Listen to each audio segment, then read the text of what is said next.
I'm Doug Cunningham. Workers and their unions had a rough night as many U.S. Senate candidates backed by labor lost. Wisconsin Governor Scott Walker also beat Democratic.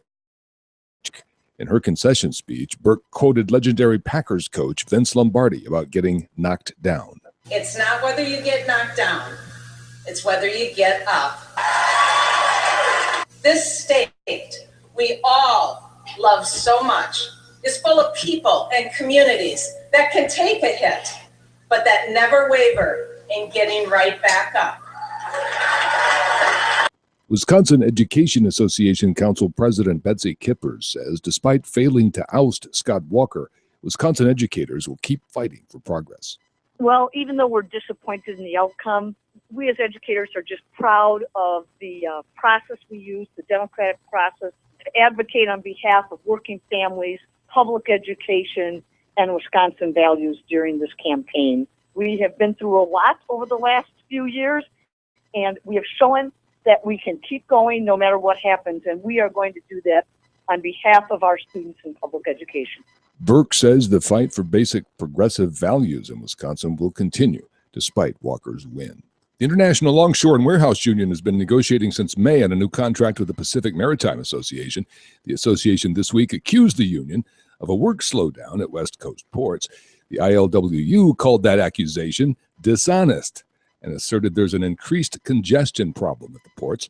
The labor talks cover 29 ports along the West Coast that handle roughly half the cargo shipped into the U.S. More than 4,000 University of Hawaii faculty have a new contract, a new 2-year labor agreement. Governor Neil Abercrombie signed off on the deal Monday. This agreement was reached a year before the old contract expired. Faculty will get pay raises of 4% in each year of that agreement. Madison, Wisconsin's teachers union today will begin its first union recertification vote imposed by the Anti-Union Act 10 law. It requires approval of the majority of the teachers union, not just a majority of those who turn out to vote. Madison Teachers, Inc. had been able to delay that vote by extending its collective bargaining agreement in the midst of court challenges to Act 10. MTI had a very active membership during the 2011 Wisconsin uprising protesting the destruction of collective bargaining rights for public workers.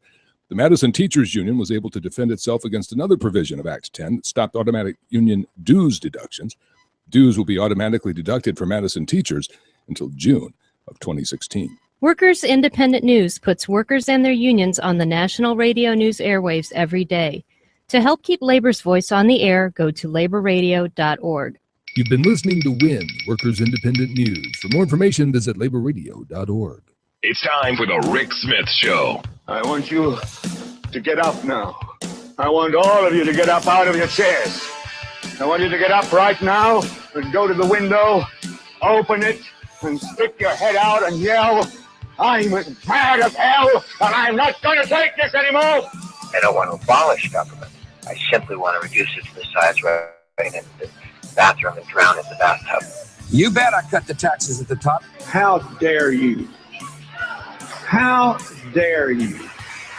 Go ahead, make my day. The Rick Smith Show starts now.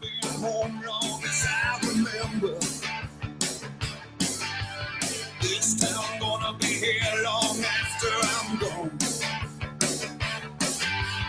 East side, west side, people don't surrender. They've been down, but they still rock on. Oh, and this time is my time. All right, love or hate, it don't matter. I'm gonna stand and fight. This time is my time. She got her ups and downs, but love or hate, it don't matter. 'Cause this is my town. And welcome, brothers, sisters, working class heroes. This is the Rick Smith Show. Thanks for being here today on the big program. Oh, what a thumping that happened across the country yesterday for Democrats. And we're going to talk about why. This was really predictable.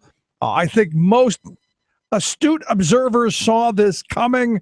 And, I guess it goes back to history. We'll talk about all of that. Also, the big win here in Pennsylvania. And we'll talk about why the big win here in Pennsylvania as well, as Tom Wolf took over and history making, beat out the incumbent governor for the first time in the last 50, 60 years, history of the term limits there. And why? Why did he win? We'll talk about that. Also, your thoughts. 1-888-520-RICK, 1-888-520-7425. You can also email me, rick@thericksmithshow.com. And, to go back for a moment, before we jump into all of yesterday's numbers and all of the stuff around that, I couldn't help today but think about Harry S. Truman. I couldn't help but think of a speech he had given to the banquet, National Convention banquet of Americans for Democratic Action. And it one of these moments where you go, when are we going to learn? We've known it for generations. When do Democrats learn? And as I tweeted out today, this speech should be a must read for every Democratic candidate for 2016. Harry says during this speech, and I quote, but it is just at this point when things look darkest for Democrats that you can count on the Republicans to do something that will save the day.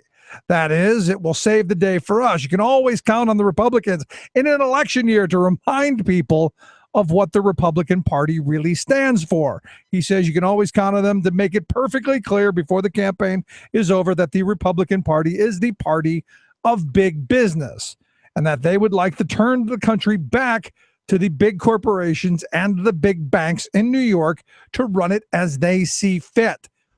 I give Republicans credit in this election. They didn't do that. They taught their candidates how to walk upright, how to eat with silverware, and how not to say something really stupid that would get them the really big attention that you saw in the last race. They did what they were supposed to do. They didn't mess it up. Why I think the speech by Harry is important is what he says next. He says, now you can always expect this to happen. Republicans will do this, although they didn't, but we can't count on them for them to do the whole job for us.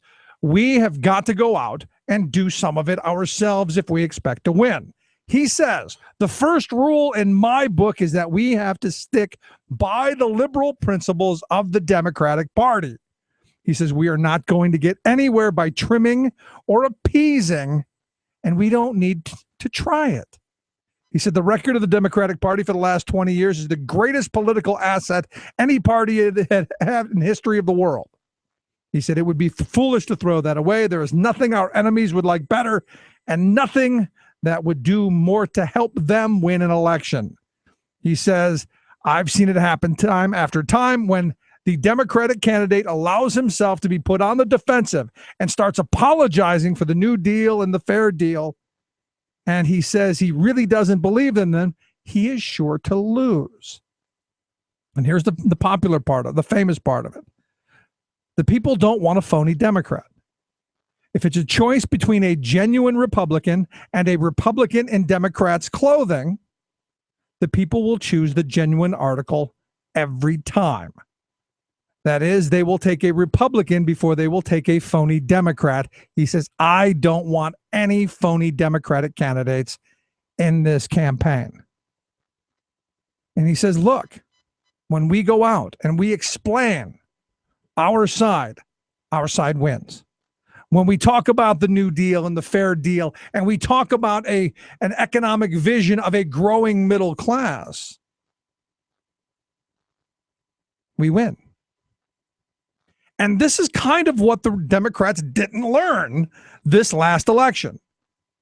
They ran away from Obama at every turn because the dark money and the huge amounts of dark money, this election, numbers I've seen, upwards of $4 billion nationwide spent on elections.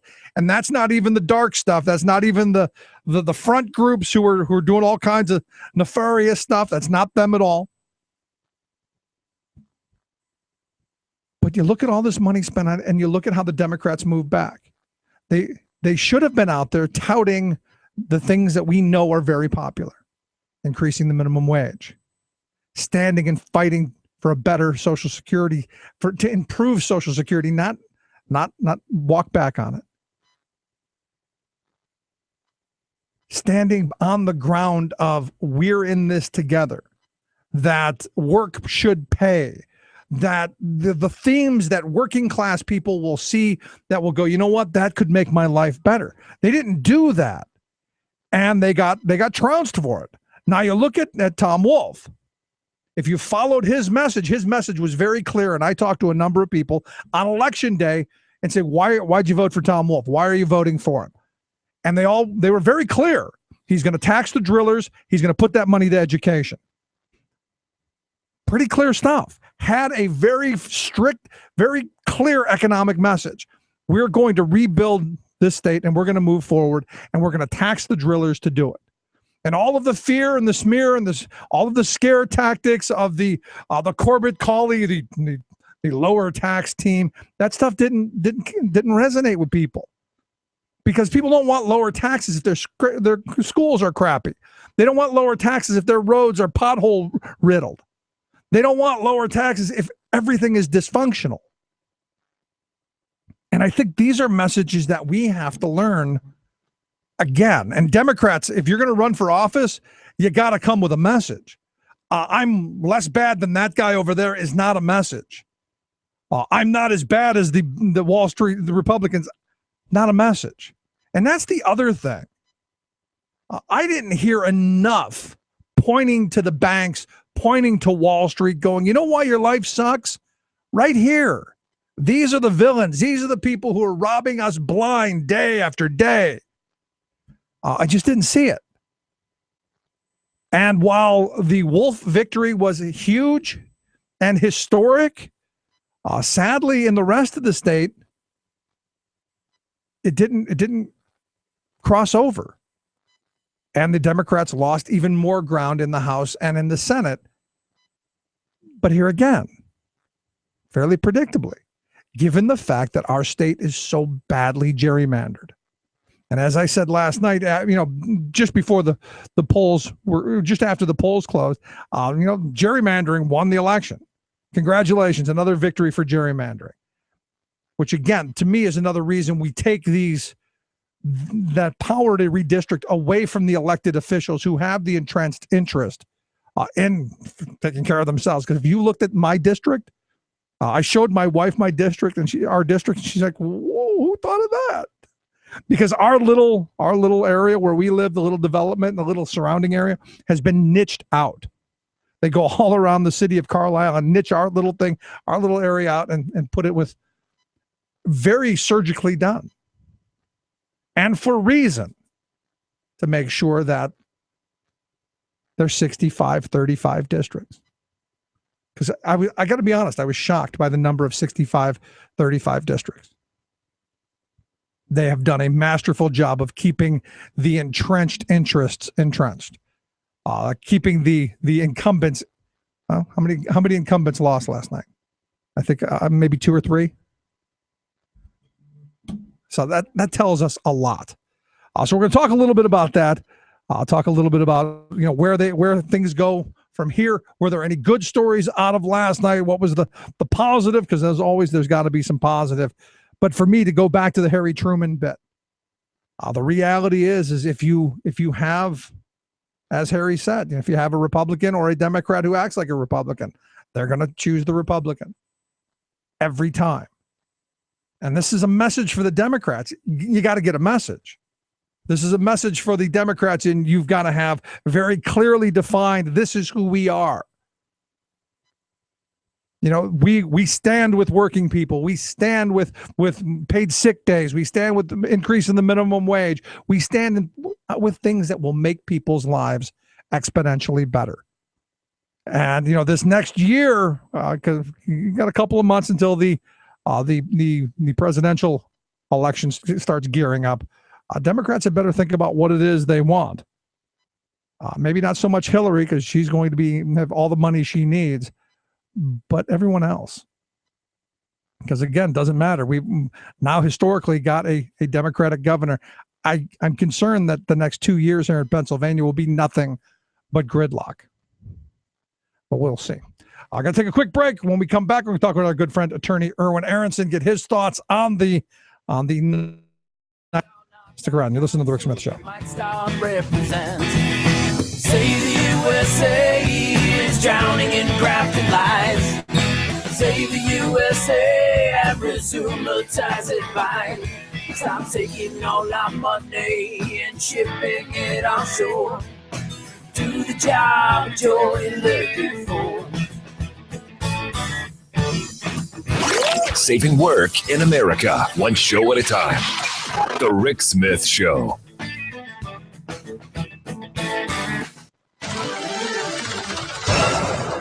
The 19th century saw regular work weeks of 70 hours or more. Many attempts were made to get legislatures across the country to pass maximum hour laws limiting the number of hours an employee could be compelled to labor. The first union victory in capping work hours was won by the building trades in 1840. They won a 60-hour week. In 1874, the state of Massachusetts became the first to pass a law mandating a maximum hours for women. Other states followed as union activists around the country fought to pass laws to protect workers. Their work stalled in 1905 when the U.S. Supreme Court ruled the New York Bake Shop Act unconstitutional, citing a sacred bond between master and employee and the liberty of contract. With this decision, the Lochner era, named after bakery owner Joseph Lochner, who had been cited, tried, and convicted of working employees beyond the 60-hour limit, began. This single decision opened the floodgates, allowing attacks on child labor laws, minimum wage laws, as well as maximum hour laws by corporate and anti-union interests. Only after President Franklin Delano Roosevelt threatened to enlarge the United States Supreme Court from 9 to 13 did the court do an about-face with regard to liberty of contract and what has been called a switch in time to save 9,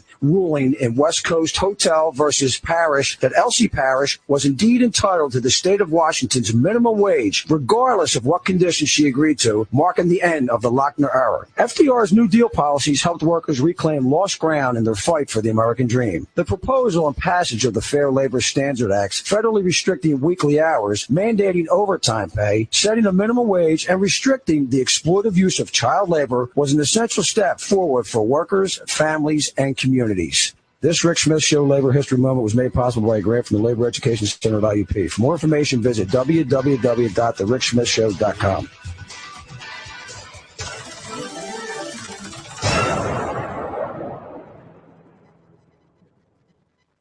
This is the Media Matters Minute. I'm Salvatore Calalori. Conservative radio host Laura Ingraham dismissed the sometimes insurmountable barriers voter ID laws can create to disenfranchise eligible voters. If you can't be bothered to get to the polls every few years, or if you can't be bothered to fill in an absentee ballot, or it's too difficult for you to get a government-issued ID in the states that require IDs, if you can't be bothered to go to the polls, then good. You can't care that much about the country, or you must be so uninformed that you think that it's all going fine. In making the outrageous suggestion that some Americans don't care enough about the country to vote, Ingraham ignores that the difficulty of obtaining an ID has been well documented, and voter ID laws disproportionately burden low-income voters. In fact, a report from the Brennan Center for Justice explained that for the 11% of eligible voters who lack the required photo ID, transportation issues and limited operating hours can be roadblocks. For more on this and other stories, please visit MediaMatters.org.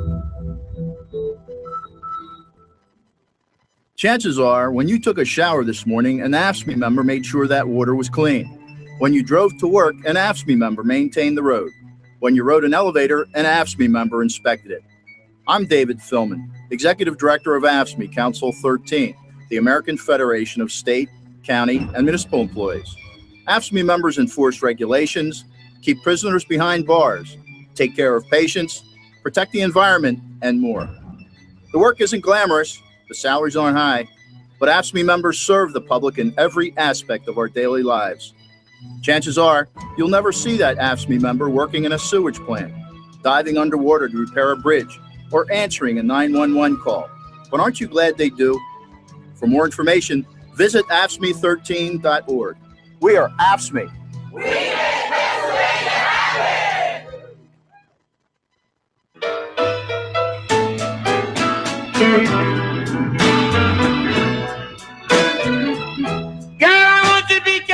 You vote, y'all.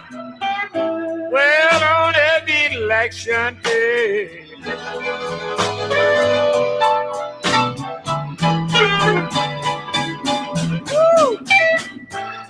careful how you vote on every election day. Welcome back to the Rick Smith Show.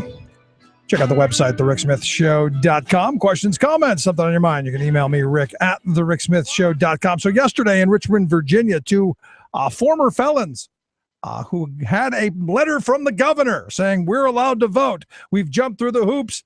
We've done everything that we need to do to restore our right to cast our ballot. Well, they were turned away and then given provisional ballots. And the question I have is, were they ever counted? And that's my problem with the provisional ballots. And we're seeing tons of these kind of stories all across the country. And again, more obstacles to people casting their ballots. Anyway, last night, a historic night in the gubernatorial election. Obviously, Tom Wolf breaking the long-time trend of incumbency, holding 2 terms. We'll see how that brings us. But I'm here to talk about, most people are saying it was a slaughter. It was a wave, as I saw.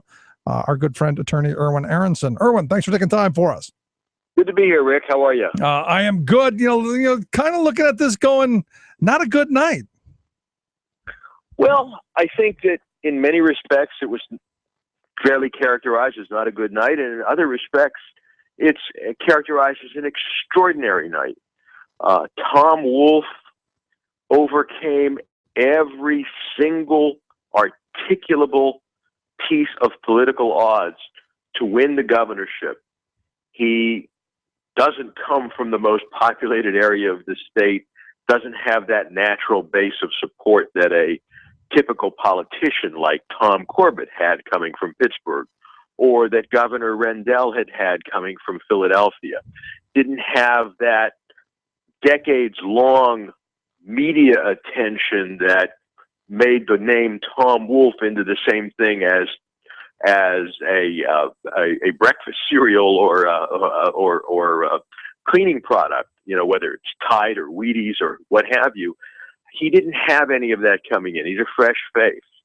And he had and was stymied by exceptionally low turnout. The voter turnout in yesterday's election statewide, sadly, was nearly 500,000 fewer voters than in the gubernatorial election of 4 years ago in 2010. Yeah. And he overcame history by being the first person since a governor was permitted to succeed himself or herself under Pennsylvania's Constitution to defeat an incumbent governor seeking re-election. All of that is extraordinary, and all of that even pales in the face of what the national tide was. Not one other Democrat unseated an incumbent governor anywhere in the United States. Not one other governorship that was held by a Republican changed into Democratic hands anywhere in the United States. And of course, there were predicted significant structural losses in the United States Congress, House, and Senate that always come in the midterm elections of a president's second term. So in the face of all of that, Tom Wolf's victory is breathtaking. It's extraordinary. It's monumental. It's unprecedented. Do you think, I had an opportunity to talk to a number of voters yesterday at the polls, and my view is that he had a very clear message that a lot of Democrats shy away from, which was, I'm going to invest in education, and in order to pay for it, I'm going to tax the drillers. I can't tell you how many people told me that was the reason they were voting for him. Very clear. He's going to tax the drillers. He's going to use that money for education and to fix our roads and bridges. And it was, to me, it was good messaging. Well, it was not just good messaging. Much more significantly, in my view, it's sincere messaging. It is telling the people of this state from whom he sought votes just what he was going to do, why he was going to do it, and what his intentions were. This is somebody who, in his acceptance speech last night, really outlined an exceptional vision for Pennsylvania, that we don't have to accept the worst, that we can be the best, that we have a future, and we have a future to look toward.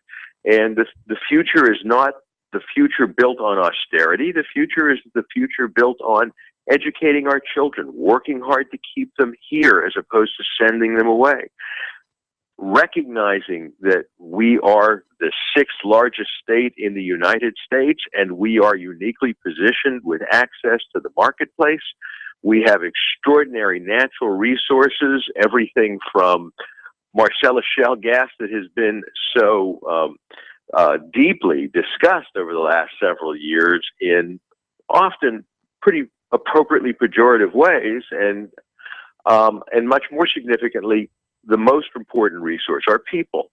And Tom Wolf articulated through the campaign and in his acceptance or victory speech really last night, an investment mentality in the people of Pennsylvania that it's not, in the mind of Tom Wolf, good enough to accept the status quo or regress, that we can move forward and we have to think about this. And part of that was his commitment to having just what you focused on, a very public conversation about very public business. And really a pushing back of what's gone on the last 3.5 years, a privatization of all of our assets, allowing our roads and bridges to crumble and taking money from our children's future to give away, and all of the policies that Corbett and the conservatives continually tell us are the only way forward. To me, I look at that this election, nearly a 10-point difference between them, really a repudiation of what Corbett has done and the policies of that whole ideology. Oh, I think that's quite right. And I think that the time has come to call that crowd of people, that subset, what they are. They're not conservatives. That's an inappropriate moniker. That's not a fair description. They're regressives, and they are committed to regression. Their role and view is to repeal the 20th century, not to recognize that it happened at the move from progress to progress. They're regressives. And the public has decided pretty clearly that they don't want that. And they've also decided pretty clearly that they don't want this silly, petty bickering and the use of the public's goodwill and the public's assets, if you will, for the private and petty personal gain of a handful of political leaders who would manipulate the system. So, and I think that that's really one of the takeaways from yesterday's national as well as Pennsylvania elections. Let me ask you the other question, because I've had a number of people bring it up to me today. In looking at the Wolf election, which historic, monumental, to me has a lot of important themes to it. Why didn't that translate into any victories in the House or the Senate here in Pennsylvania then? That's what keeps being thrown back to me. If this is a repudiation of all of that, then why did the Republicans actually gain House and Senate seats? Well, I think that is among the most fascinating but easily answered questions that we face today, the day after. In 2010, when the Republicans in the House and the Republicans in the Senate, along with Governor Corbett, took that round of elections a little bit, they got a number of very special benefits. The most significant of them was that they got control, absolute control, of drawing the legislative, state senate, and congressional district maps for the entire Commonwealth of Pennsylvania. That gave them the capacity, for example, to take a Senate district that had been in Pittsburgh and move it all the way up to Monroe and Pike counties. It got them to be able to take a state legislative district from Philadelphia and drop it into York County. They got to determine who got to vote where. They got to determine what the contours and the demographics, population of every single state house district, every single state senate district, and every congressional district that exists in Pennsylvania would be. And having done that, they drew those lines not with the people's business or even the people's rights in mind, but with a malicious intent to assure that members of their party would continue to get elected regardless of political trend. And what we saw was the outcome of that yesterday, where margins, even though the vast majority of votes cast statewide were for Democrats. If we add up the number of votes cast, there are more votes cast for Democrats than there were for Republicans. The Republicans win seats in discrete areas because the whole process of gerrymandering was so well and finely refined and imposed upon we citizens. And it was a process that we have to live with through until 2020, when we have the next census and there's another opportunity for redistricting and reapportionment. And when that happens, hopefully we will have a better, more fair, more reasonable process in place. Redistricting and reapportionment should never be the province of any political party or any political agenda. It should be the province and the right and the affair, if you will, of the people of this state, and for their benefit, so that we assure compact and contiguous legislative and Senate and congressional districts, that we don't have a congressional district that runs through Harrisburg and snakes all the way from below Carlisle, Pennsylvania, up past Wilkes-Barre, Pennsylvania, the 11th district, and have a parallel district that also runs through the city of Harrisburg, the 4th congressional district, that goes down to York and meanders around into Lebanon County. I mean, this is insane. This is the classic drawing of lines to guarantee somebody a win or a loss in a particular congressional district. And it's not enough to say to the victor goes the spoils, because those victors are spoiling us.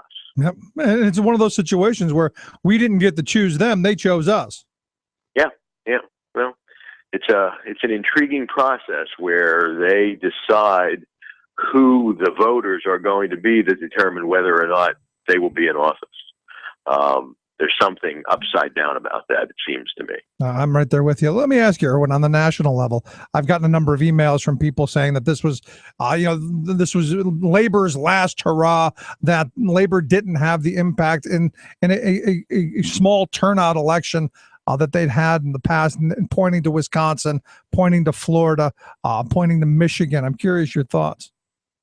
Well, again, I think that we have to deal with a couple of things. First of all, I think Labor's impact was extraordinary, outsized, in fact. And if you look at the exit polling, you'll see that the number of union members who voted consistent with the endorsements made by their organizations was, according at least to the exit polls, far and away ahead of anything that any other group or entity in our society accomplished. Second, we got to go back to this reapportionment, redistricting activity that I just described in a different context. Again, from 2010 until now, we had Scott Walker getting away with in Wisconsin the destruction of public sector unionism as we knew it, and basically making it illegal for people to choose to designate a collective bargaining representative in the public sector, and making it illegal for collective bargaining representatives in the public sector to negotiate over anything having to do with such basics as job security, retirement benefits, or health care benefits. So, of course, from 2010 to 2014, the influence and capacity of the organizations that Scott Wagner used the power of our government to denude has been diminished to some degree. In Michigan, under cover of darkness, it passed a right-to-work law. And in the passing of that so-called right-to-work, we know right-to-work for less, in Michigan, what they did was, again, denude unions. So this becomes, to some degree, a self-fulfilling prophecy. If we want to prohibit working people from having a voice that's effective, we take away their voice and call it a law. And then after we take away their voice by calling it a law, we say, aha, they don't have a voice. In Ohio, the only way Governor Kasich was able to win re-election was by recanting the things that he had attempted to do to unions.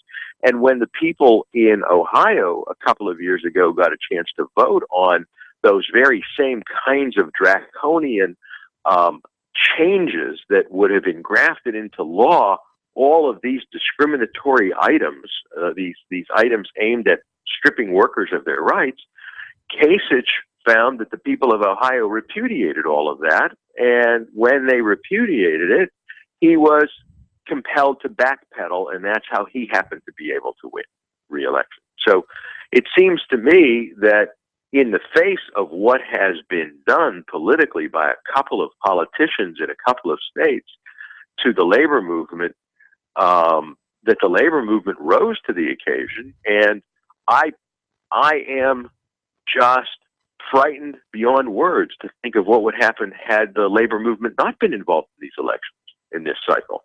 Had the labor movement been where the wingnuts really wanted them to be.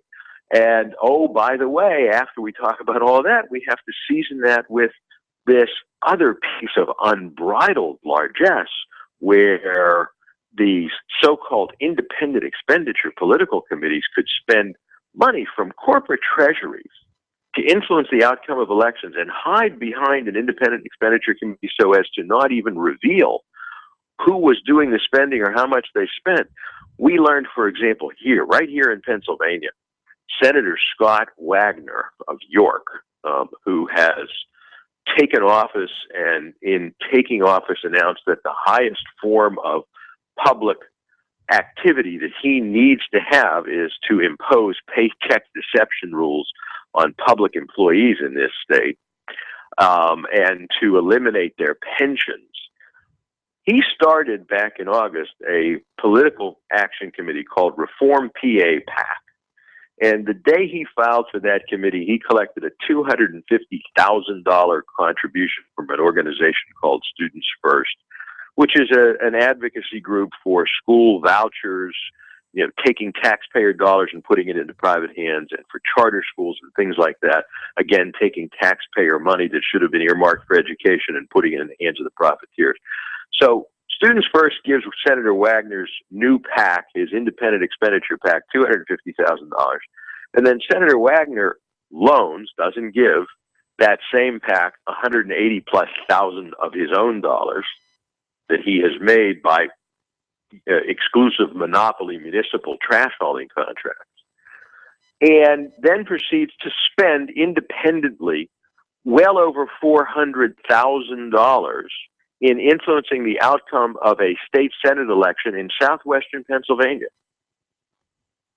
against State Senator Tim Solebay, who lost in a very close election, but who faced those several hundreds of thousands of dollars on top of an additional several $100,000 that came into that race from something called the Republican Senate Campaign Committee and those who were soliciting funds and zeroing it in there. So, Scott Wagner complained that, using his words, Philadelphia union bosses were trying to influence the outcome of an election in his York County district. But he didn't mention to anybody that from York County, he was attempting and succeeded in changing the outcome of a state Senate seat way out in Fayette and Washington counties, south and west of Pittsburgh. So, there's a lot of stuff going on, and this money is flying because they can do it under cover of darkness. Yeah, I mean, I looked at one of the, I don't know if you saw this out in California, where Chevron evidently had spent couple $1 million just to try and influence a city council, a couple of city council seats there in this small city in Southern California. And I'm just going, how exactly do they get to do this? And as you pointed out, they start one of these front groups and they fund it heavily. Yeah, well, they're called dark committees for a reason. They're dark, they're shadowy, and they're trying to do things. And it literally takes my breath away to imagine that next year, during a cycle when we're going to now elect not one, not two, but three justices of the Pennsylvania Supreme Court, and where such things as school boards and township supervisors and city council members and county commissioners and district attorneys are going to be elected, that one of these dark groups could come in and drop $1 million on one of those kinds of races and turn everything upside down. And they don't have to be responsible to anybody. They don't report to anybody, really. In the operations that I saw leading up to yesterday's election of some of these dark groups here in Pennsylvania, They were publishing and mailing and robocalling with out-and-out lies, not manipulations of the truth, not half-truths, but out-and-out lies. And it's surprising, it's shocking, and it has my attention and the attention of so many others. There was, back in the late winter, early spring, a case was brought here in Pennsylvania called General Majority PAC versus Eichel, that was aimed at bringing the federal Citizens United case standards that allow unlimited corporate independent expenditures to state elections. And of course, the Corbett administration, Eichel, the defendant in that case, was and is the Secretary of State in the Corbett administration. They just stipulated that the plaintiffs were correct and didn't fight it, and agreed to the entry of an order in federal court that allowed for these unbridled expenditures. And here we are. And they're tangled webs, Rick, where one of these phony committees gives money to yet another, and that one gives to a third, and that one gives to a fourth, and then they give to something else, and then they start making expenditures, and you can't track the money. This whole incestuous pool of money again, as you pointed out, to peddle the flat-out lies. And that's the frustrating part of this, because you want informed, active voters, and how can you be informed if everything you get is misinformation? Well, and we learned a lesson many, many years ago as the Nixon presidency was unraveling. United States Senator who chaired, United States House member who chaired the House Committee, and U.S. Senator Sam Irwin, gave us a fundamental lesson and a precautionary note. And that fundamental lesson and precautionary note was follow the money. Here we are decades later, and instead of being able to follow the money, what we have is a group of political leaders and jurists coming up with schemes or plots or plans to frustrate us in our effort to follow the money instead of stopping the money. Last question I've got for you. Now we see what's going on in the House. The Republicans have both solid control of both House and the Senate. We've got the governor now going to be Tom Wolf. What do you think the dynamics are going to be? I've had a number of people tell me that, well, the Republicans are going to work with him because they want to show that they can govern. I'm of the mindset I think we're going to see just 2 more years of gridlock. Well, I'm of the mindset that I have and live in a world where hope springs eternal. And I know that Tom Wolf is a very different kind of governor than anything that Pennsylvania has seen for many, many, many years. The last person that was anything like this man, was Governor Milton Schaap, who also had a business background and brought practical solutions to public problems. And I'm going to wait, and I'm going to see, and I'm going to cheer, and I'm going to observe, and if somebody asks me, I might even offer up an idea or two. But I don't think that we're, any of us, in any position to tell or know how this is going to shake out. The state Senate has 50 members. There are 50 different personalities. The state House has 203 members. There are 203 different personalities. The magic is to get 26 senators and 102 House members to go along with something for the good of the citizens of this state. And I'm counting on that, and I'm counting on Tom Wolf, who doesn't have decades of political experience, whose name has not been a household word, certainly not at least in the world of politics and government, and who has just a different kind of experience, an experience of building, not of maintaining, an experience of expanding, not of managing a contraction, an experience of growing, not an experience of austerity, and bringing those experiences and the talents that allowed them to happen to our state government. And I think it is a very exciting time because we have this opportunity, and because the people of Pennsylvania said that they'd had enough of all of that, more of the same, and they wanted something different, and that they were willing to take a chance on something different because it made sense. because it was concrete, as you've described earlier in our conversation today, and because the time had come. I'm going to take on to your goodwill and your hope, and I'm going to follow right along with that. Irwin, I appreciate you taking time for us. Always great to hear from you. Great to hear from you too. Good luck, and I'll talk to you next week, I hope. All righty, our good friend, attorney Irwin Aronson. Quick break. Right back. Stick around. You're listening to The Rick Smith Show. We're working people. Come to talk. I'll help you in every way he can. But when he takes a seat just the other way, be careful how you vote on every election day.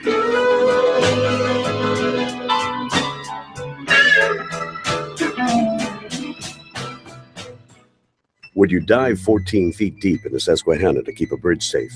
Would you spend night after night with prisoners to keep your community safe? Would you spend Christmas Eve plowing snow to keep roads safe? AFSCME members do. Men and women who choose to serve in public service. Mine inspectors, 911 dispatchers, healthcare workers, parole agents. You may not think about them, but no, they're all thinking about you. This message brought to you by AFSCME Council 13. Senate Republican leader Mitch McConnell recently proclaimed the best interests of the country would be achieved by pulling out Obamacare, root and branch. Like Captain Ahab's suicidal obsession with Moby Dick, the great white whale in Melville's classic novel, GOP lawmakers like McConnell are so obsessed with killing America's new health care law that they can't say hello without adding repeal Obamacare. But do they actually mean it? Not in Mitch's case. You see, his state's healthcare exchange, called Kentucky Connect, was set up and funded through the Obamacare law, and it is both very successful and popular. About 500,000 Kentuckians are now getting health coverage through the program, most of it paid for by the law's expansion of Medicaid. So McConnell, who's now in a tight re-election race, is trying to pull off a magical bit of political trickery. He will uproot Obamacare, he promises voters, yet abracadabra, their treasured Kentucky Connect program will still flower. Of course, magicians don't perform magic, they perform illusions. McConnell's trick amounts to nothing but a slick play on words. He's telling voters that since Kentucky Connect is a, quote, state exchange, it can operate separately from that big bad federal program. The senator hopes his constituents will be so dazzled by this rhetorical flourish that they'll suspend all rational thought, ignore the laws of nature, and send the old trickster back to Washington to yank Obamacare out of the ground. Never mind that the national program, rooted in Medicaid, is what pumps the essential funding into Kentucky's state exchange. Kill one, you kill the other. This is Jim Hightower saying, Mitch would make a lousy gardener, but he's even lousier at being an example of political integrity. Even if he wins, he's already proven himself a loser. To get more of Jim Hightower's populist take on what Wall Street and Washington are up to, visit www.hightowerlowdown.org. Where family values are more than slogans. The Rick Smith Show.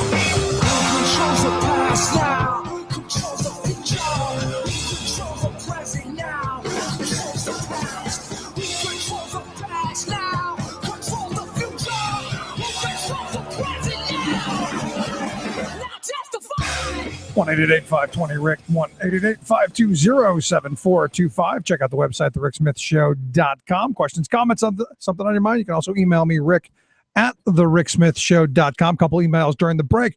Rick, you're absolutely right. The Democrats need a solid message. Tom Wolfe had that message. Thanks, Bill.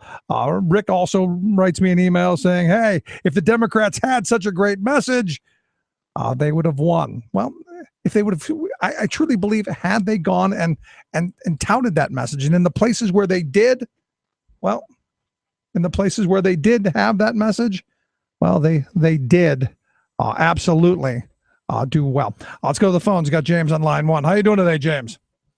Pretty good. Can you hear me? Yeah, I can hear you just fine. Hey, I thought I had dropped the call. What I wanted to say is that Democrats probably aren't going to take a page from maybe one of the few candidates who won, which was Jane Shaheen in New Hampshire, who actually did run and win on an Elizabeth Warren style message.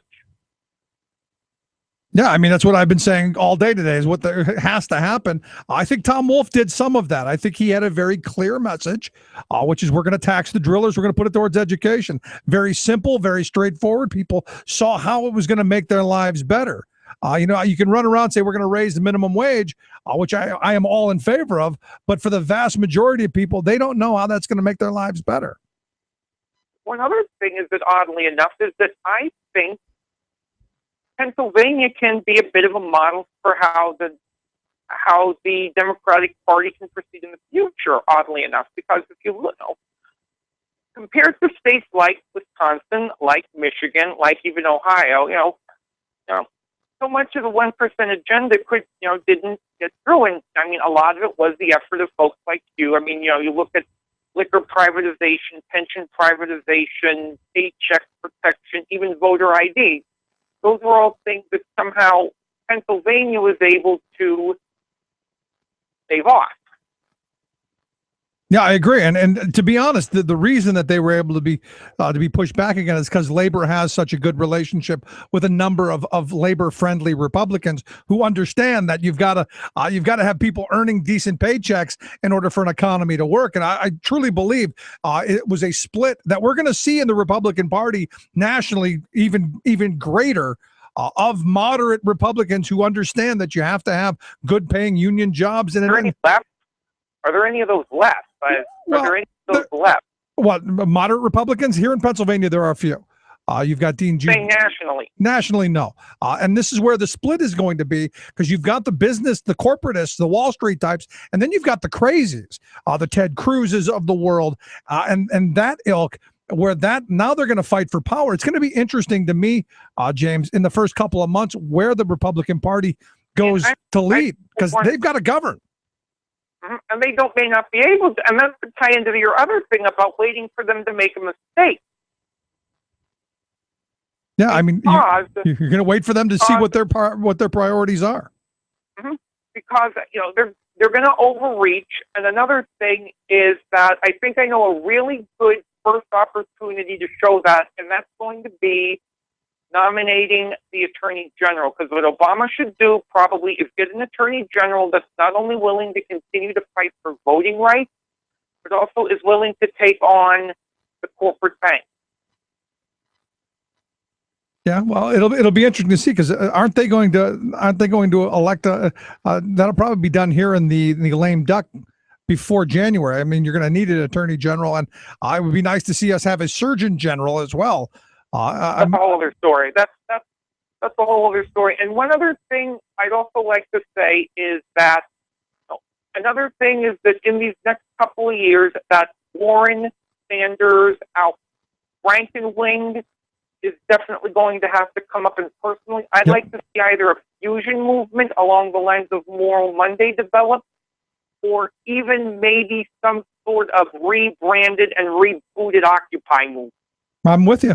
I'm right there with you. Comes to the grassroots. All right. As I said, it's always a pleasure to speak to you, and you have a wonderful day. James, thanks so much. Call anytime. I appreciate it. No, I mean, he's right on there. This is where I keep going back to the message.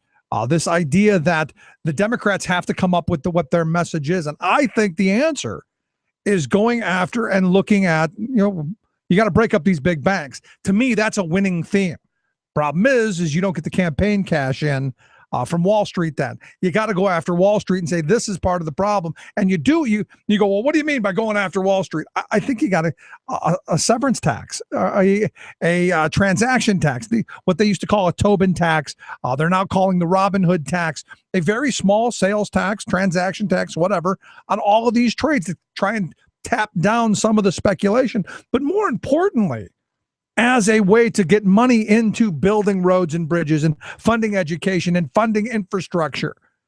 Maybe having broadband access in every community at some point. Gee, I don't know. Kind of one of those crazy ideas like they used to have during the Truman years when they thought, really? Electricity in everybody's home?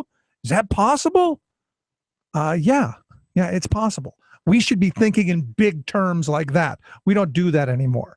And there's something wrong with that mentality. And I think the problem is because we for so long have been told, no, we just have to give everything to these handful of people. And they will take care of us. The reality is until Democrats come around and get that kind of an economic message that's going to attract people like me, people like you, they're going to struggle. And, while they continue to see states like Pennsylvania and others gerrymander their districts up, you're going to continue to see this kind of lopsided elections. I think you have to, at some level, and to me, trade is one of those big things. And here's my biggest concern. And I said this a couple of weeks ago. If the Republicans take over the Senate, now that they have, my biggest concern is TPP. It flies right through. Not only TPP, then we start seeing TAFTA, the Transatlantic Free Trade Agreement. Then we start seeing the Keystone Pipeline being passed. Then we start seeing all of the right-wing wet dreams because Obama's trying to be bipartisan or reach across the aisle. That's the kind of stuff that worries me. Instead of being on the position that I think that Democrats should be on, of going, look, hold on, we've got some serious trade problems. Now, give Obama credit where it's deserved. He has brought more cases in front of the tribunal, in front of the World Bank and the IMF on trade cases than any president in history. It's still not enough, but he has still done that. I'm of the mindset, instead of going, well, you know what, we need more free trade, of going, whoa, we need to tap back on what we're doing. And maybe we need to negotiate trade agreements in a way that don't benefit just a handful. For instance, you look at some of the patent laws that they're sticking over, so that Microsoft is protected forever. Yet we're giving away, tens of thousands, if not hundreds of thousands of jobs. There's got to be something in place where we're trading, but we're not getting just pummeled, which is what's happened with our trade deficits. And what's frightening to me is our country is literally splitting apart.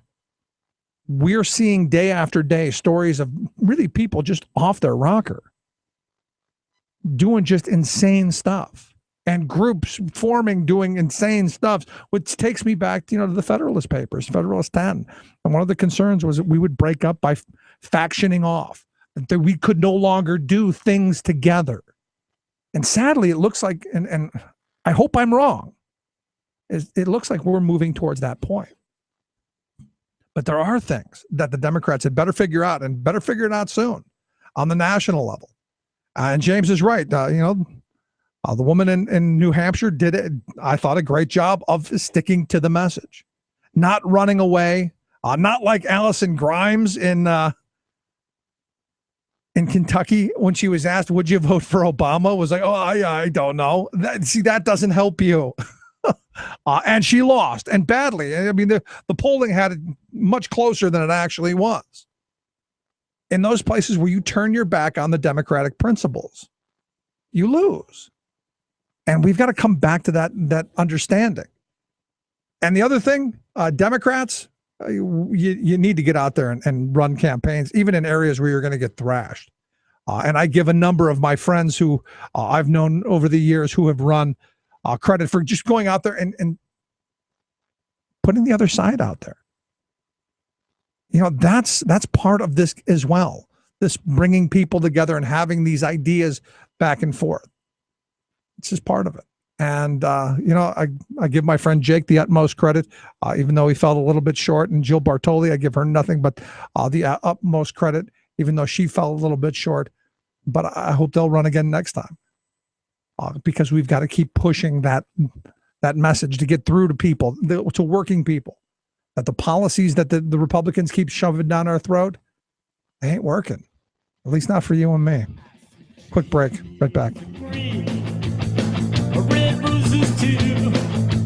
I see them blue for me and you, and I say to myself, what a wonderful world. Yes, it is all about the children, even after they're born. Rick Smith. You're listening to The Rick Smith Show. For more information, go to thericksmithshow.com. If you've missed any portion of the program, you can download the podcast at thericksmithshow.com. You're listening to WIN, Workers Independent News, a production of Diversified Media Enterprises. I'm Doug Cunningham. Workers in their unions had a rough night as many U.S. Senate candidates backed by labor lost. Wisconsin Governor Scott Walker also beat Democratic challenger Mary Burke. In her concession speech, Burke quoted legendary Packers coach Vince Lombardi about getting knocked down. It's not whether you get knocked down, it's whether you get up. This state we all love so much is full of people and communities that can take a hit, but that never waver in getting right back up. Wisconsin Education Association Council President Betsy Kippers says despite failing to oust Scott Walker, Wisconsin educators will keep fighting for progress. Well, even though we're disappointed in the outcome, we as educators are just proud of the process we use, the democratic process, to advocate on behalf of working families, public education, and Wisconsin values during this campaign. We have been through a lot over the last few years, and we have shown that we can keep going no matter what happens, and we are going to do that on behalf of our students in public education. Burke says the fight for basic progressive values in Wisconsin will continue despite Walker's win. The International Longshore and Warehouse Union has been negotiating since May on a new contract with the Pacific Maritime Association. The association this week accused the union of a work slowdown at West Coast ports. The ILWU called that accusation dishonest and asserted there's an increased congestion problem at the ports. The labor talks covered 29 ports along the West Coast that handle roughly half the cargoes shipped into the U.S. More than 4,000 University of Hawaii faculty have a new contract, a new 2-year labor agreement. Governor Neil Abercrombie signed off on the deal Monday. This agreement was reached a year before the old contract expired. Faculty will get pay raises of 4% in each year of that agreement. Madison, Wisconsin's teachers union today will begin its first union recertification vote imposed by the Anti-Union Act 10 law. It requires approval of the majority of the teachers union, not just a majority of those who turn out to vote. Madison Teachers, Inc. had been able to delay that vote by extending its collective bargaining agreement in the midst of court challenges to Act 10. MTI had a very active membership during the 2011 Wisconsin uprising protesting the destruction of collective bargaining rights for public workers. The Madison Teachers Union was able to defend itself against another provision of Act 10 that stopped automatic union dues deductions. Dues will be automatically deducted for Madison teachers until June of 2016. Workers Independent News puts workers and their unions on the national radio news airwaves every day. To help keep labor's voice on the air, go to laborradio.org. You've been listening to WIN, Workers Independent News. For more information, visit laborradio.org. The one that you bumper, God knows the man may let you die. Now look here. He said, gonna be your best friend. Gonna help you every way he can. But when he takes the seat, just the other way. Be careful how you vote on every election day. Oh, yeah. Be careful. Be careful who it is you put into those seats because, you know, I know it's all about pulling the lever for my team. My team's going to win.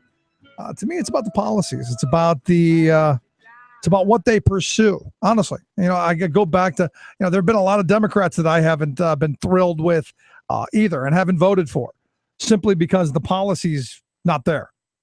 And, you know, at some point, working people especially, because we're the ones who are affected by these insane swings, by the policies put forth by the Scott Wagners of the world that want to make it more difficult for workers to collectively bargain and understand. And this is one of those things I yesterday had a fairly lengthy discussion about. You know, I've been very fortunate that I've had a union job just about all of my working life, that the wages that I earned were good, solid middle-class wages with health care, with a pension, with all of that stuff, that I'm in a position, and it's not bragging. It's just saying I've been fortunate And I want that for everyone, so that when they go to work, they're able to support their families. And I said, by me having this union job, I brought somebody else up along with me, because there's a non-union worker who's the company's going, well, we don't want them to become union workers, so we'll pay them just a little bit less. Not a lot less, just a little bit. So what you see is, by having the ability to collectively bargain, by having the ability for folks to collect some of the profits that they create, you raise the boat for everybody. Sadly, over the last 30 years, corporate America has figured that out as well. The more that the workers make, less for us. So we want to have more for us and less for them, so we'll figure out how to screw them. And we've been seeing that for the last 30 years. And, James, in the last hour, called and said, are there any of those union jobs left? And the sad reality is outside of major cities, they're few and far between. And it's because you've got these antiquated labor laws that aren't being enforced. And I think, as Irwin pointed out earlier in the last hour, next year, 3 judges are going to be up. Do you think there's going to be a ton of dark money coming in to elect those judges? I mean, you stop and you think about how much the Republicans go nuts about regulatory agencies, and how they go nuts about the NLRB, and they go nuts about any restriction on them. The heck with us. And what's going on here? And this is what's interesting to me. I mean, I've had a number of Democrats on the program trying to defend the economy. And look, while it's not 2009, I get that. Things are getting better. It's still not 1999 either. The vast majority of working people are struggling. And you see these candidates who, I just haven't seen the messaging. I just haven't seen the policy that I would like to see. I go back to the Employee Free Choice Act. One of the first things that President Obama said that he would do hasn't been done. And what's frustrating on a number of levels is you look at this massive wealth redistribution that's gone on, where we've taken massive tax cuts and given them to these big corporations. And for what? Where's the payoff? We're told, and that's what we're told. We're told there are jobs that are going to be created out of this. Yet we've taken, here in Pennsylvania, and I think yesterday's election was, a repudiation of the Corbett policies. But we've taken over $2 billion that was supposed to go to education, and we've given it to these big corporations in the hopes and the prayers that they will create jobs. And where are we? We are dead last in job creation, 50th, dead last. That's the thanks we get for the billions of dollars and the loss of opportunity for our children. Did the jobs happen? No. You can't, on any way, shape, or form, show me that jobs were created. And you see this massive redistribution of wealth going on from us and our children's future to these big corporations. You go, wait a minute, something's wrong here. Something absolutely wrong. And you look at the fact that you've got what? I just saw this statistic the other day that blew me away. This Oxfam report that came out, that 85 people, and I talked about this a while ago, 85 people control half of the world's wealth. 85 people, half of the world's wealth. Tell me there's not something wrong with that. And here in the U.S., where we have about a third of the world's wealth, there are 47 people that control more wealth than 160 million. Those are people, if you're making less than $53,000 a year, you're one of those folks who these 47 people have more wealth than 160 million of us. And you go, how's that possible? Well, it's possible because we've given so much power and control to Wall Street. We've got a tax code that has said, well, if you make your money working, we're going to tax you at this level, a higher level. But if you make your money gambling on Wall Street, since we want to encourage gambling on Wall Street, we're going to tax you at another level, a much lower level, which is why you get people who may make a $4 billion bet that pays off, and they pay, 10, 15% tax after all said and done. And they can hire teams of tax attorneys to engage in tax avoidance, which I love that term, tax avoidance. They're tax avoidance specialists. No, they're ripoff artists. And you know what they do with that money that they get, that we give them back? They use it to hire lobbyists to go for more loopholes and more tax breaks so they don't have to pay any more taxes. And somehow we think that's okay. We talk about the Eisenhower years. We talk about the good socialist years of the 50s and how wonderful the 50s were. Top marginal tax rate on those 47 people, 92% on that dollar over 1.6 million. 92%. And you know what we did with that money? We built roads. We built the interstate highway system. We put a man on the moon. We invested heavily in education to where, I talked to a guy not too long ago who said, when I went to school, your books were there, all that stuff was there. And we didn't have a problem. But yet here we are, 47 people with that amount of wealth. It's absolutely mind-blowing to me. Absolutely mind-blowing. Let's take a quick break. Right back. Stick around. You're listening to The Rick Smith Show. We're working people. Come to talk. But when it gets in office, y'all, it's just the other way. Well, he can't do no more. He rich and you poor.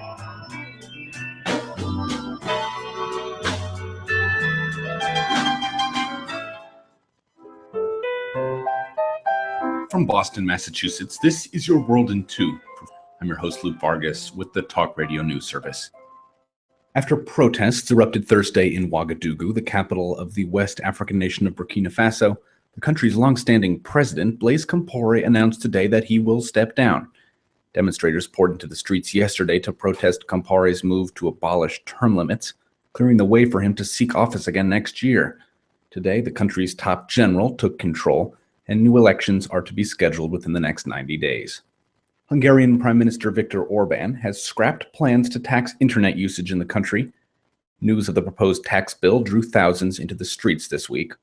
But the issue isn't totally gone, as Orban said he would begin negotiations next year about how to regulate internet commerce in some form. In 2 days, ahead of the International Day to End Impunity for Crimes Against Journalists, a visit yesterday to the front lines of the conflict in eastern Ukraine by a top Russian actor has highlighted one potential reason why the press are at risk: non-journalists posing as journalists. Action star Mikhail Porochenkov was filmed visiting Russian-backed rebels in Donetsk on Thursday, where they're involved in a standoff at the city's international airport. Porochenkov is seen wearing a bulletproof vest and helmet that say press, but his conduct was far from that of a reporter, as he manned a machine gun and fired a number of rounds. The actor told Russian state media today that the scene was staged, that the gun he was firing was full of blanks, but Ukrainian authorities aren't satisfied. According to a statement by the Ukrainian Security Service, Porochenkov is now wanted for participation in terrorist acts, as well as for illegally entering into occupied Ukrainian territory. For more global news headlines, visit talkradionews.com. Tales of American Political History with Clinton Porter Hackney. We've been talking about the dangerous and violent sport of football in the beginning of the 1900s and a presidential intervention. With facts mounting and American voters calling for regulations to make football a safer sport, President Teddy Roosevelt organized a meeting of representatives from the major college powers to urge them to clean up the game and establish new rules. The president didn't know it, but a small suggestion he would make himself would later transform the game into what it is today. Before that, another season went by with few changes and the same disturbing numbers of death and serious injuries. It was the season of 1905, and Roosevelt's son, Teddy Jr., suffered severe bruises and a broken nose as a Harvard freshman against Yale. The following week, a Union College halfback died of a cerebral hemorrhage. Join us again for Roosevelt's fight to save football. This is Clinton Porter Hackney at cphackney.com. Chances are, when you took a shower this morning, an AFSCME member made sure that water was clean. When you drove to work, an AFSCME member maintained the road. When you rode an elevator, an AFSCME member inspected it. I'm David Philman, Executive Director of AFSCME Council 13, the American Federation of State, County, and Municipal Employees.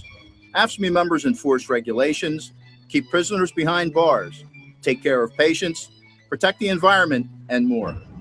The work isn't glamorous, the salaries aren't high, but AFSCME members serve the public in every aspect of our daily lives. Chances are, you'll never see that AFSCME member working in a sewage plant, diving underwater to repair a bridge, or answering a 911 call. But aren't you glad they do? For more information, visit AFSCME13.org. We are AFSCME.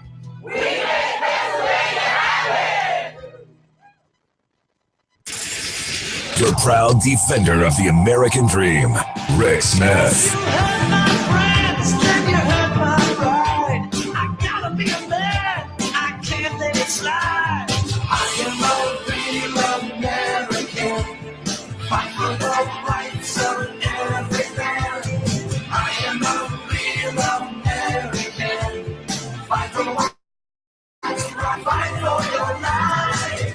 Welcome back to the Rick Smith Show. Check out the website, thericksmithshow.com. Questions, comments, something on your mind, you can email me, Rick, at thericksmithshow.com.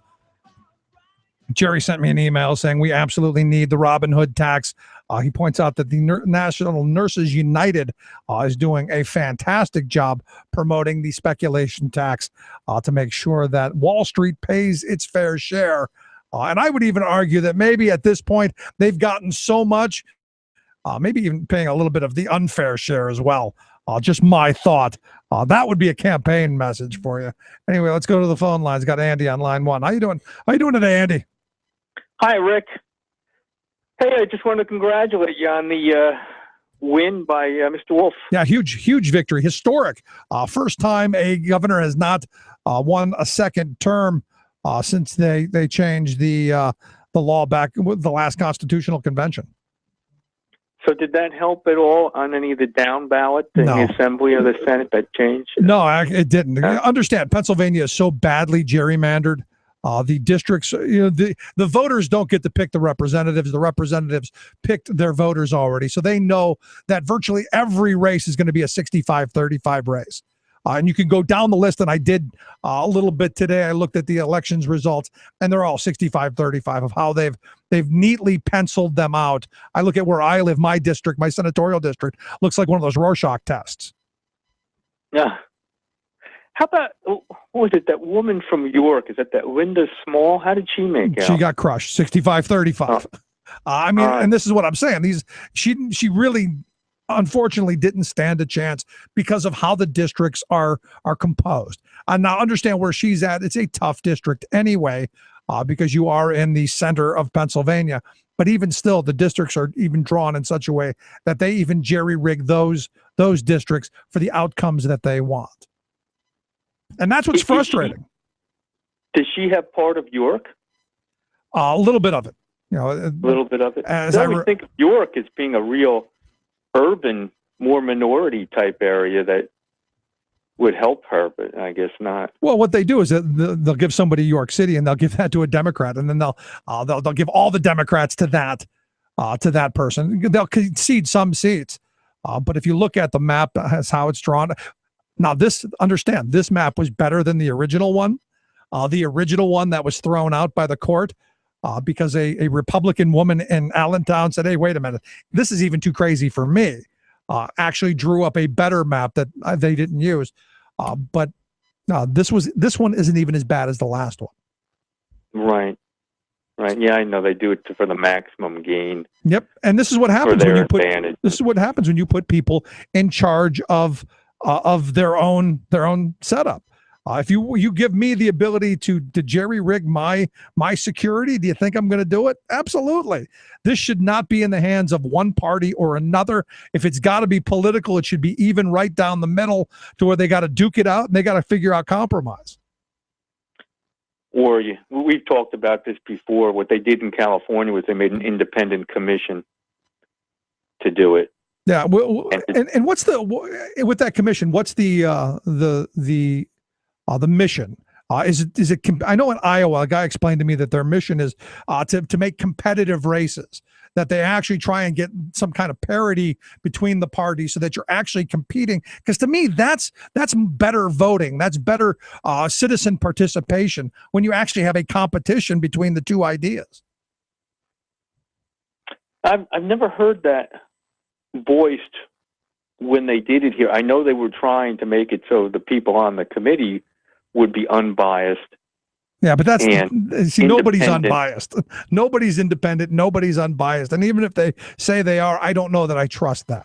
I think you need to have, both sides, all sides represented at some level and open and transparent. And in that way, this backroom dealing like we do here, just not working. Obviously not working. Well, right. Well, not as much the people on the committee as being, but the districts being unbiased and independent of any kind of, political, making it advantageous for one. Yeah, you don't want to give the advantage to another. And that's what I mean. The idea was to build competitive races, not just one side or the other lopsided. Like here, like I said, most of the races you get on the list, they're 65-35. And do you think that was by design? You bet your sweet bippy it was. Yeah. I heard you make that comment about with that Allison Lundgren Grimes about her with the not wanting to say that who she voted for as far as the last presidential election goes. I mean, gee whiz! Oh, just putting yourself open to that kind of ridicule. Why did they do that to themselves? Because they're trying to play both sides of the fence. Why can't you just be honest? Yep. Well, they're trying to play both sides of the fence. They're trying to be everything to everyone. And what's that old saying? If you stand for nothing, you fall for everything. I mean, this is And the one, I guess there's one good thing about losing the Massachusetts governor's race is maybe Martha Coakley will never run for anything ever again. You think they would have learned the last time when she lost the Senate seat, right? When she lost. If you lose Teddy Kennedy's seat, you should never be allowed to run again. Oh my gosh! And then she turns around and she fell on her face again in a state like Massachusetts. Yet, yeah, although I've been told Massachusetts does occasionally go to a Republican governor because their legislature is so overwhelmingly Democratic that occasionally they do go to a Republican. Last time being obviously Mitt Romney. Mitt Romney, right? But she boogered that up something awful. Yeah, it just was what it was. Governor Wells too at one time. Ah, gee. But to me, there's only one way. There's only one way to go, and that's up from here. Yeah, it kills me too. That race in Iowa with Braley. Since you brought up Iowa with what? I heard a BBC piece that they actually they made a big to do, and I haven't heard that here. But on the BBC, they had a thing where he had a neighbor that had a chicken farm. And supposedly the chickens were going into his yard or something like that, or onto his property. So he didn't even tell the neighbor that he had a problem with her. She didn't even know there was a problem, but he sued her. And the neighbor found out that she was being sued because the wife of Braley had told the woman when she brought over some eggs to give as a gift for the Braleys. And then she told, oh, by the way, we're suing you because your chickens are running on our property and we're tired of it or something. And that got out in the news in Iowa. And that really turned people off on Braley. I mean, what a thing to do. Yeah. Of all the times to do that, when you're in a political race, to sue your neighbor. And your neighbor goes and drops the bomb, on the press. And even the BBC picked it up and interviewed the woman. That's nuts. And she goes, They didn't even tell me they were suing me. I would have tried, I would have done something about it. But and it showed, the guy just didn't have, if he can't get along with his neighbors, how is he going to get along in the Senate? I mean, that was the line the Republicans used. Yeah, well, I mean, she's going to be fun to watch. That crazy woman's going to be fun to watch. Oh, she's the crazy woman you were looking for, I think. I mean, sitting in this I think seat, that's the one you got to focus on. I She's mean, a nut. Michelle Bachmann's gone. Oh, she's the new one. Right. She's a maniac, man. I heard she made some comments. I mean, her views are so out there, it isn't funny. Oh my gosh. My wife actually did find the castrating hogs commercial mildly comical, but just not something that she wants actually representing anyone. But it's again, people keep saying, now the Republicans are in control. They're going to have to learn to govern with people like her. And that's why I don't know that I've got much hope of anything getting done the next 2 years, other than some really good entertainment. Yeah. Well, like you were saying too, the thing that scares me is Obama. I just don't trust him. He's going to want to play if Bill Clinton gets a hold of his ear and he plays the Bill Clinton game, compromise. And if it's compromised, we lose. Well, if you saw the report today, I am eager to work with the new Congress. Right. Does that mean TPP? Does that mean Keystone? Does that mean a whole a plethora of bad things like chain CPI and the grand bargain? Right. I worried that Social Security, Jesus, Obama, don't touch anything, please. Health care, the whole 9 yards, man. Don't touch anything. Don't do it. Yeah. I'm right there with you. Don't work with them. Veto, please. Well, it'll be interesting to see how that works itself out. Yeah, and I don't think it's going to end up well. And like you say, the free trade stuff, he scares me over that. And I don't trust him at all. For me, it comes back down to the Democrats need that solid working class message. If they want middle America, if they want middle class America, they've got to say, this is how we're going to make your lives better. The top one, the Republicans have come out and said, we're going to give everything to the top 1%, and they promise maybe they'll create jobs. And we've been left with, okay, well, let's try that because I got a crappy job now. Maybe that'll be better. Right. They just got to let Elizabeth Warren do the talking, or they have to let Bernie Sanders speak up and listen to him. Obama's got to get his ear, but don't get the ear of the neoliberals of the Bill Clinton side, please, Mr. Obama. That's my Listen to Elizabeth Warren, will you please? Or Bernie Sanders, please. Well, it's going to be interesting. Andy, always great to talk with you. I appreciate the time, man. All right. Take care of yourself, huh? Always good to call anytime. Hope it's a better week. Bye-bye. Well, couldn't be much worse, I don't think. But no, look, at the end of it, I truly believe we've got to get the Democrats to get a spine again. Just that simple. Quick break. Right back. Stick around. Listen to the Rick Smith Show.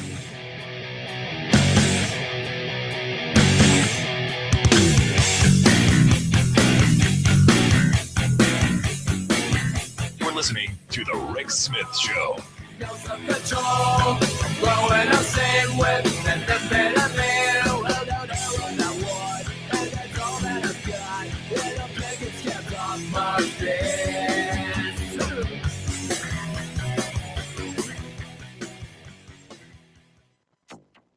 Sit down and shut up. Superstorm Sandy recovery stalled 2 years later. Oh, it's a teeny, itsy-bitsy greenhouse gas, but it's not in any way significant. The Weather Channel repudiates its climate-denying co-founder. Plus, the latest UN climate science report has an important message for you. It is not hopeless. All of that hopelessness and more straight ahead from bradblog.com. I'm Brad Friedman. And I'm Desi Doyen. Stand by for 6 minutes of independent green news, politics, analysis, and snarky comment. This week, sponsored by Koch Industries. We're Koch Industries, not just an energy company. We're in your food, in your pants, and in your home. With our heartfelt devotion to fossil fuels, we make your planet warmer and your water more flammable while lubricating your birds and rearranging your polar bears. We're Koch Industries, the next generation of robber barons, bending the democratic process to our will since 1980. This is your Green News Report, and we approve of this message.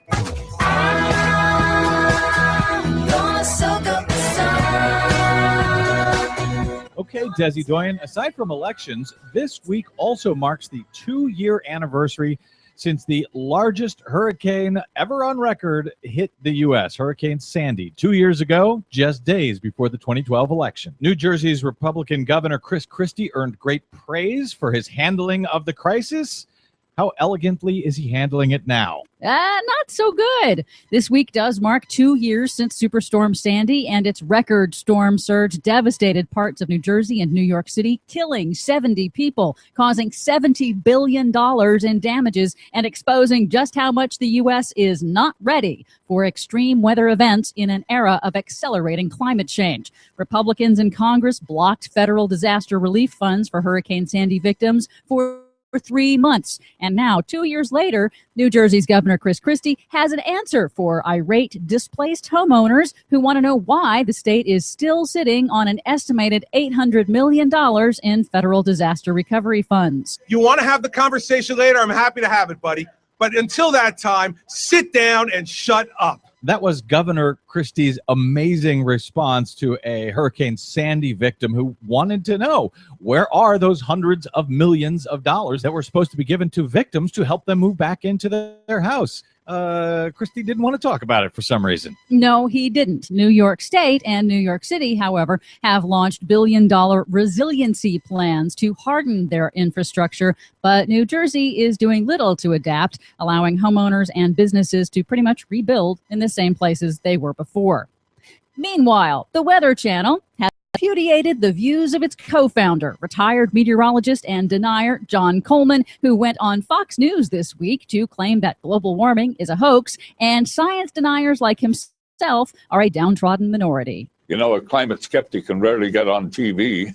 The media has told the nation over and over again, day after day, for 20 years, that the oceans are rising, the polar bears are dying, the sea, the ice is melting, that storms are going to sweep the earth, and that we're all going to die of a heat wave. I mean, this is an incredible bad science. Bad science, eh? That, of course, was the co-founder of the Weather Channel, who right-wing denialists can't get enough of quoting. And the Weather Channel politely respond with its first ever official position statement, solidly endorsing the global scientific consensus that global warming is real, it's dangerous, and it's man-made. Key sentence, quote, "The potential exists for the climate to reach a tipping point, if it hasn't already done so, and beyond which radical and irreversible changes occur." So they threw their Looney Tune right-wing denier co-founder under the proverbial weather bus. Yep. And at the UN, it is not hopeless. This is not to say it will be easy. It won't. A great deal of work and tall hurdles lie ahead, but it can be done. That's the message from the United Nations Intergovernmental Panel on Climate Change in its final climate science synthesis report and summary for policymakers. It's unfortunate timing that the IPCC's report comes out just 2 days before the U.S. midterm election. The report warns in stark terms we are near to triggering, quote, irreversible climate impacts from the burning of fossil fuels. But there is hope in action, according to IPCC Chairman Rajendra Pachauri. We still have time to build a better, more sustainable world. We still have time to avoid the most serious impacts of climate change. But we have precious little of that time.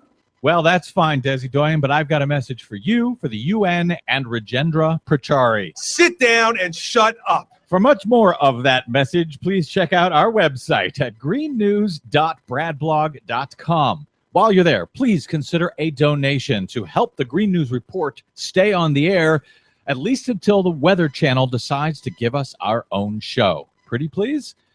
Find us on the Facebook and the Twitters at Green News Report. From bradblog.com, I'm Brad Friedman. And I'm Desi Doyen. And this has been your Green News Report. Bad science. Shut up! I know about your kind. You're like the Independent Network News on Channel 9. You talk too much. You never shut up. I said you talk. Your proud defender of the working class majority, Rick Smith. Claustrophobia, hypochondria, xenophobia rolled up into one. Just stay in your car, stay in mind, and we won't bother anyone. Cause I'm afraid of public transportation. Please don't Welcome back to the Rick Smith Show. Check out the website, thericksmithshow.com. So as bad as last night may have been for Democrats across the country, and it was, again, when you don't have a message that you stand on, if you don't have the principle to stand on, well, kind of no surprise there. And I think Harry Truman is probably spinning in his grave as, I told you. But there were some bright spots.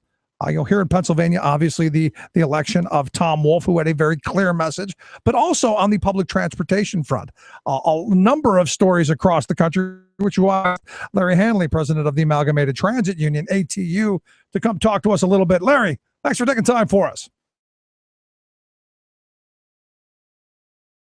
That's, took a thrashing. Public transportation did okay, I guess, huh? Well, it was okay. It wasn't perfect, but there were numerous places around the country where voters, given the opportunity to raise a few pennies in taxes to build a transit system in their community or to keep one, consistently voted to do so. We have a record now over the last 10 years that when voters get an opportunity to tax themselves for transit, 75% of the cases they do so. And that was the case also yesterday in the polls around the country. And to me, the message to that is people want to invest in their community and people want to invest where they live, right? Yeah. Let me tell you a story about Clayton County, Georgia. Clayton County is just south of Atlanta. It is a suburban county. And in the period when they were building the Olympic stadiums in Atlanta, I guess, 15 years ago, people were enticed to move out of Atlanta, to move down to Clayton, where life was better, and they were enticed with Section 8 housing and things like that. And these are poor working people, by the way. People who play by the rules, work every day, but haven't had such great luck in terms of making money.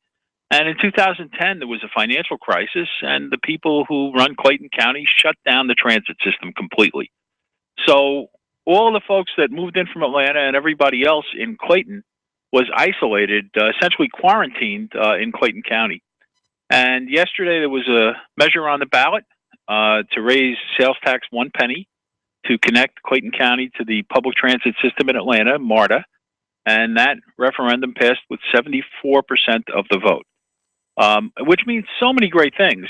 First of all, there is no mobility in Clayton. I was down there a couple of weeks ago, and something like a third of the apartments are vacant in Clayton because there's no transit. We saw doctors' offices, medical complexes that are completely empty because patients cannot get to doctors, and people walking a mile to get a bottle of milk. That's how bad it was, and it continues to be as of now in Clayton. So those people have voted to tax themselves for transit, and now MARTA, the system in Atlanta, will be extended to Clayton County. That's great news. That is terrific news. I know here where I live, a suburb of Harrisburg, for years I've been talking about public transportation, getting a light rail in and out of the city or something. And everybody I talk to is in favor of it, yet the county commissioners here will hear nothing of it. And, well, we don't get the opportunity to vote on things like that. But I got to think, with all of the people that I've talked to, it would be very popular here as well. Transit is popular any place it actually pops up and happens because it's good for the economy, it's good for the environment, it's good for individuals and families and jobs and churches and schools. I could go on and on. The trouble is actually getting that first step done, but in numerous places around the country, that's exactly what happened yesterday. So very popular. So then, it would tell me, looking at the results last night, that this could be one of those issues that the Democratic Party could define themselves with, since the Republican Party, I believe, has defined themselves on the other side of it, being wholeheartedly against the idea of public transportation. Well, that's just about true. And, I think, frankly, the Democratic Party, like the Washington Redskins, ought to consider changing its name. Maybe we should have, but both parties probably should change names. And the Republicans we can call the predators, and Democrats we can call victims, because apparently that's the environment we're going to live in, the predators and the victims. Let me just tie one other story into this. In Clayton County, where there is no bus system as of now, as I'm driving around Clayton, one of the things that was pointed out to me is there are 7 stores on one strip in Clayton that offer things called car title loans. This is where you bring your car title in, and they loan you half the value of your car. And if you miss a payment, they seize your car. Yeah. And there's a certain irony to that when you're doing it in a county that has no bus service, But that's just another way. Predatory lending is another way that working people get stiffed. And and we have a Congress that votes to enable people to engage in predatory lending. So maybe that's my idea for the day, that we change the parties to the predators and the victims. I'll have to kick that around a bit and see what the listeners think. If you've got a thought on it, you can email me, rick@thericksmithshow.com. I would love to hear that, because I've often said that the Democrats should just change their name to the Republicans and we'll be something else. Well, I don't know. Maybe we'd be better calling ourselves victims, because that's what we're going to be for a while. But seriously, I think that there is good news in a lot of the voting on issues around the country. Voting on minimum wage. Minimum wages have gone up yesterday as a consequence of people coming out to vote for it. It's just that the Democratic Party has not only lost a message, but they've lost their soul. They just, in so many places, I bumped into Democratic candidates, and this is not just Monday morning quarterbacking. This is frustration that we felt and expressed during the campaign. Places like Georgia, where the Democratic candidate for governor ran on a campaign of restoring the middle class, but refused to stand with working people again and again.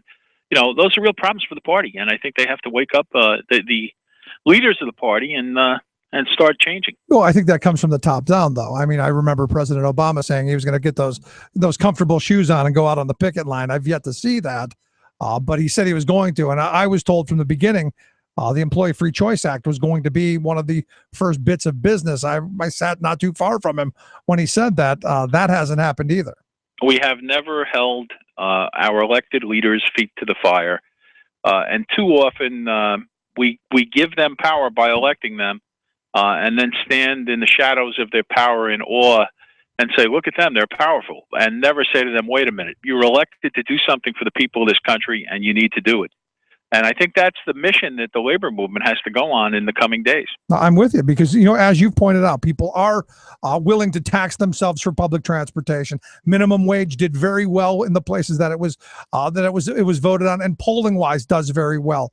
There are a number of things, saving Social Security and strengthening, maybe even expanding it, I think would do very well. There are very progressive, smart ideas out there that I believe if the Democratic Party would pull their head out of their behind and get behind, that I think they would find the voters that would come with them. A long time ago, a friend of mine told me that in Staten Island, New York, where we're from, he said there is no Democratic and Republican party. There's just the real estate party, and there's a Democratic and Republican wing of that party, and that's really how they function. And I think that's really the case. And there are so many ways. And for example, when somebody says, well, we need to get a new B-1 bomber, and we need to have some more rockets and ships and aircraft carriers, nobody says, well, gee, where's the money going to come from? Right. And somebody says, well, we're going to go blow up some caves. Well, nobody says, well, we need some money for that. Where are we going to raise taxes? Nobody cares. Everybody's cool with that, including the two leadership parties, obviously. But if you say we want to put a bus on Main Street, everybody wants to know, well, where's that going to come from? Are my taxes going to go up? That's something the media has done with the complicity of both political parties in this country. Well, I mean, I would argue that the vast majority of the media are owned by the companies that would benefit from it not being built. Therefore, you don't have a chance of getting any of those messages out. Yep. So it's time we started talking to ourselves more. And I don't mean talking in the mirror. I mean talking to each other more and getting this word out and evangelizing for regular human beings. Yeah, I'm right there with you. So going forward, I mean, this next 2 years could be entertaining, I guess, more gridlock, more of the same, or could it be the Republicans maybe get their heads straight and begin to try and govern and show us what their true priorities are? I'm curious your thoughts. Well, the legislation is in their hands, and obviously we can't attempt to decipher what their next move will be. But they will set the tone. They will decide whether they want to make this combative or not. And then it's going to be up to the president to really carefully decide which Republican programs he wants to cooperate with. And that's always a very dangerous prospect for working people when you have a Democratic president who needs to cooperate with the Republican Party. And I doubt that the Republicans are going to moderate their politics just because we have 2 years of a Democratic president. No, that's my fear. My fear is the really bad trade agreements come up. The Keystone Pipeline comes up, maybe even the grand bargain again with chain CPI and all of the misery that brings. Yep, that's right. That's what we have to fear. And we have to be vigilant about, understand what they're doing, and we have to go out there and fight it. I think we're going to have a very stimulating discussion here in America among working people over the course of the next 2 years, and we have to figure out how to mount a campaign to make whoever it is that's going to run in 2016 somehow accountable to the 98% of the people in this country who actually do something for a living. Let me ask you this, because one of my frustrations with labor is always this run up to the election, all of this resource, all of these people, and all of this organizing, all this great stuff that happens. And then the day after, it's like, oh, okay, we're done. I say right now is the beginning of the organizing for tomorrow, not the day after, but tomorrow, and to get the pressure that you're talking about, not just on the 2016 candidates, but on the people about ready to take office here in 2015. Absolutely right. And I can tell you that from the ATU's perspective, we are on an eternal organizing mission to organize riders of mass transit to get out there and speak up on behalf of themselves, on behalf of their transit system, and to make elected officials accountable for servicing the public. Yeah, because I look at this, and there are so many issues out there that working class people would gather around that I think are winning issues, and they've got to stay on people's minds. But remember, we not only have the Republican Party, putting a fire hose to those issues, but we have a Democratic Party that is, I wouldn't say they're conspiring with the Republicans, but they're certainly letting the Republicans off the hook on working people's issues. Yeah, and it goes back to, earlier in the program, I started off by reading a portion of a speech given by Harry S. Truman, where he said, look, if you give voters the choice between a genuine Republican or a Democrat that acts like a Republican, they're going to go for the genuine article every time. I said, look, I want genuine Democrats. And I think we got to go back to holding candidates accountable that way as well. That's right. Absolutely right. And frankly, I'm having a hard time finding the genuine Democrats anywhere, but I'm looking. That's why we build them. That's why we have this movement of people that we support and help rise through school boards and county commissioners and state house races. Got to get back to that level, I think. Well, you have to believe in something, though. That's the core question. Too, I want to say this. Too many times, well, here's a two-edged sword. Too many times I'm seeing people who were raised with a silver spoon in their mouth running as Democratic candidates, and people who never understood what it means to miss a meal because you have no money, to walk around with holes in your shoes, to not have enough money to pay tuition in school, and not have enough money to make the rent or the mortgage. When we elect that class of people, they have a form of political neuropathy. They have no feeling at all for what it is for a working person to survive. And too many times we have been electing people simply because they have the right name. Like Jason Carter, for example, who lost last night in Georgia, but was running on the fact that his grandfather was president. We have too many people like that who are just legacy candidates. Yeah, and looking at another person who ran just because his father, his uncle, and his grandfather were president. I don't know if you saw in Texas, George Prescott Bush won the statewide election with multiple millions of dollars for almost a nothing statewide office, a land management commissioner. Yep. He's now in charge of the mineral rights, and you got to wonder, how much money went into that to secure those profits. Yep. Well, there's no question about it. That's what's going on. And the working people, are allowing them, the elites, to turn politics into a big cricket game. And we have to change that. But that only comes by really having some deep and thorough discussions among the people we live and work with. I'm right there with you, and hopefully you'll come back and as this continues and bring those issues back that we can discuss here as well. Yep, we will. Larry, always great talk with you. I appreciate the time and the work that you guys do. Thanks so much. Thank you, Rick, and thanks for the show. Always great. Larry Hanley, president of the Amalgamated Transit Union, atu.org, the website. Quick break. Right back after this. Stick around. You're listening to The Rick Smith Show. We're working people from the top. Hard times are going around, bringing hard luck on New York town. But I'm banking on the AT. Banking on the AT. I'm banking on the AT. You're listening to The Rick Smith Show. Senate Republican leader Mitch McConnell recently proclaimed the best interests of the country would be achieved by pulling out Obamacare, root and branch. Like Captain Ahab's suicidal obsession with Moby Dick, the great white whale in Melville's classic novel, GOP lawmakers like McConnell are so obsessed with killing America's new health care law that they can't say hello without adding repeal Obamacare. But do they actually mean it? Not in Mitch's case. You see, his state's healthcare exchange, called Kentucky Connect, was set up and funded through the Obamacare law, and it is both very successful and popular. About 500,000 Kentuckians are now getting health coverage through the program, most of it paid for by the law's expansion of Medicaid. So McConnell, who's now in a tight re-election race, is trying to pull off a magical bit of political trickery. He will uproot Obamacare, he promises voters, yet abracadabra, their treasured Kentucky Connect program will still flower. Of course, magicians don't perform magic, they perform illusions. McConnell's trick amounts to nothing but a slick play on words. He's telling voters that since Kentucky Connect is a, quote, state exchange, it can operate separately from that big bad federal program. The senator hopes his constituents will be so dazzled by this rhetorical flourish that they'll suspend all rational thought, ignore the laws of nature, and send the old trickster back to Washington to yank Obamacare out of the ground. Never mind that the national program, rooted in Medicaid, is what pumps the essential funding into Kentucky's state exchange. Kill one, you kill the other. This is Jim Hightower saying Mitch would make a lousy gardener, but he's even lousier at being an example of political integrity.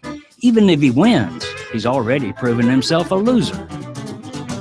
To get more of Jim Hightower's populist take on what Wall Street and Washington are up to, visit www.hightowerlowdown.org. Would you dive 14 feet deep in the Susquehanna to keep a bridge safe? Would you spend night after night with prisoners to keep your community safe? Would you spend Christmas Eve plowing snow to keep roads safe? AFSCME members do. Men and women who choose to serve in public service. Mine inspectors, 911 dispatchers, healthcare workers, parole agents. You may not think about them, but no, they're all thinking about you. This message brought to you by AFSCME Council 13. Thank you. The National Labor Relations Act was a New Deal initiative which helped save American capitalism by creating a process which would protect the rights of employees and employers. This was before NAFTA, GATT, and the WTO, which tore legal rights for workers apart, moved millions of jobs out of the U.S. Yes, we stand for the workers at Boeing in Washington State, but we also stand for the workers at Boeing in South Carolina, because they will have no recourse if Boeing wants to move jobs to China. You can't say you want to create jobs here at home while destroying the rights of workers to organize, the right to collective bargaining. These are basic rights in a democratic society. You can't say you want to protect American jobs and not protect American workers. Take away workers' rights to free speech, take away workers' right to due process, and you create a new class of slave laborers here in the United States who are helpless to stop the movement of jobs out of America.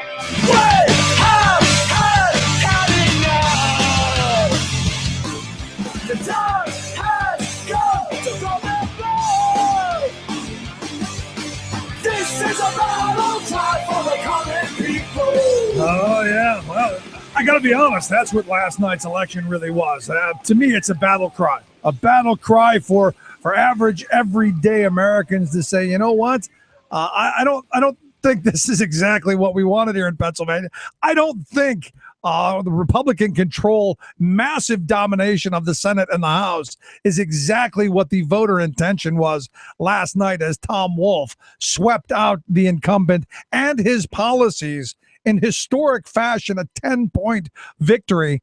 I don't think that's what the voters went to the poll for. The problem is you're talking major league gerrymandering. Something seriously wrong with that scenario. Got an email during the break from Randall. He says his prediction, you can say goodbye to U.S. sovereignty as the congressional Republicans will soon approve fast-track authority and President Obama will approve the secretive Trans-Pacific Partnership Free Trade Agreement. He says then the multinational corporations will supersede U.S. law. And yes, I believe spot on, Randall. That I fear. One of my greatest fears is that not just the TPP, but also TAFTA, the Transatlantic Free Trade Agreement, and all of the other ones that are just brewing. I do see in the next 2 years potentially as that moment where you're going, the corporations now control everything. And there's that clip that I used at the beginning of the show of the guy from the movie Network. Where he's going, there are no more nations. They're all corporations. It's Exxon. It's all of these big companies who now run the world. They are the nations of the world because they have so much control. And I think we can push back. And I look at this story from California last night, Richmond, California, just made me go, maybe there's hope. Maybe there's some hope.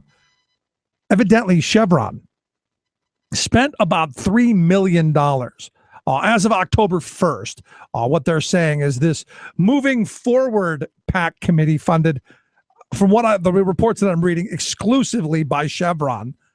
This Moving Forward PAC evidently spent about more than $3 million up until October 1st. We don't know what they spent in the month between October 1st and the election. But they spent $3 million to win a mayor's seat and 3 city council seats in the tiny town of Richmond, California. Now, as I understand, the relationship between Chevron and Richmond been on the rocks a little bit since the city sued them because of a big fire they had back in August of 2012. So they wanted to make sure that there would be Chevron-friendly policies going on in the city. Well, the voters there turned it back, and pretty resoundingly. And that's the kind of stuff. It is possible. It is possible to take on huge money, but not often as likely as we'd like to believe.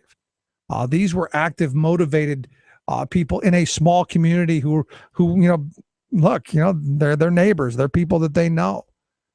And to me, that's what the political process should be. And what's frustrating, when you look at these gerrymandered districts that are all 65-35, and even my Republican friends, you should be thinking about this as well. This is destructive for participatory democracy. This is destructive to that great experiment, that grand idea of self-rule. If you get people who, because I can't tell you how many people said, Rick, you should run. I go, I'm going to run a losing campaign that I can't possibly win.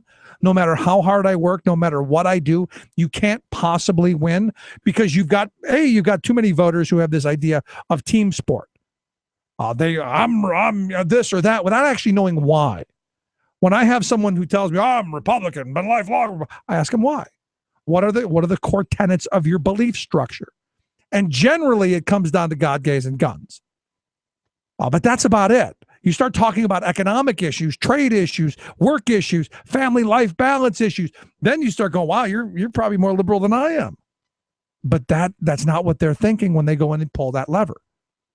And for me, if you had more competitive districts, you would have vigorous debate in public among the candidates. And you would have vigorous participation. That is what the founders of this country envisioned.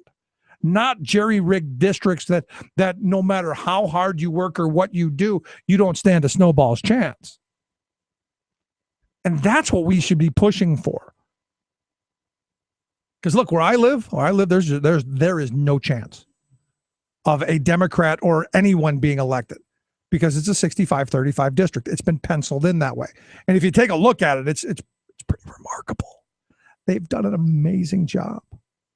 And very artistically. I can make sense of a Rorschach test. My district, not so much.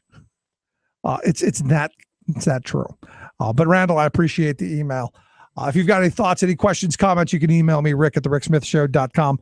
I do answer all emails personally and read them on the air occasionally. If you missed any portion of the program, you can download the podcast there at thericksmithshow.com. Or better yet, get the app on your smartphone.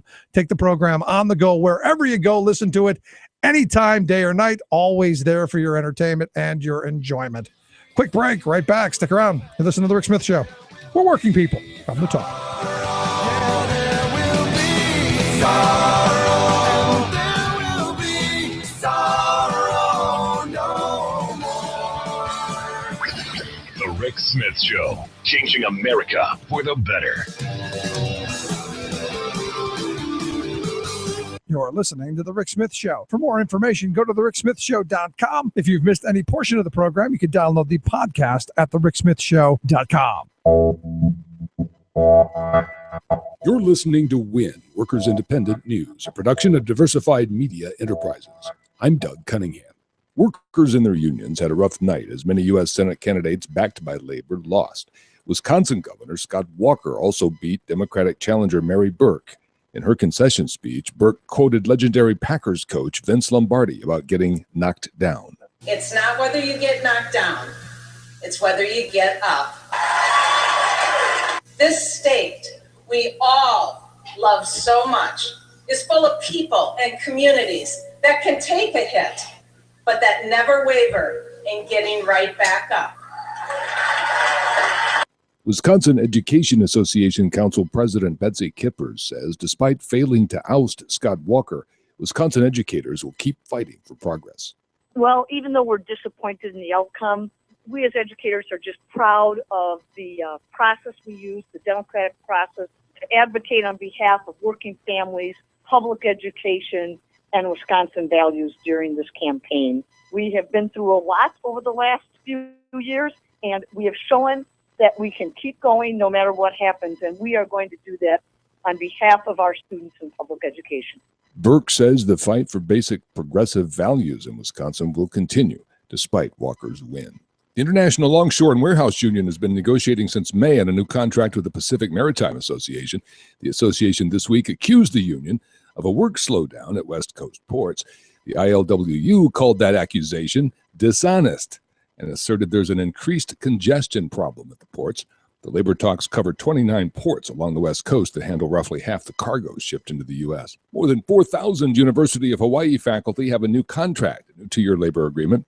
Governor Neil Abercrombie signed off on the deal Monday. This agreement was reached a year before the old contract expired. Faculty will get pay raises of 4% in each year of that agreement.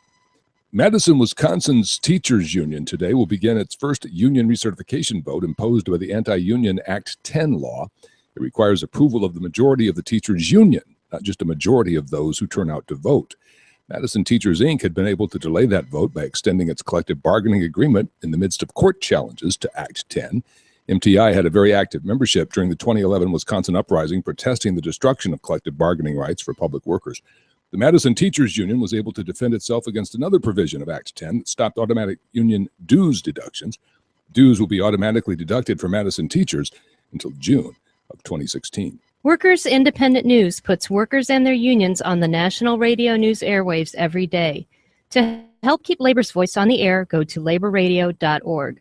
You've been listening to WIN, Workers Independent News. For more information, visit laborradio.org. Minimum wage. You know what it means when they pay you minimum wage? You know what they're trying to tell you is like, hey, if I could pay you less, I would.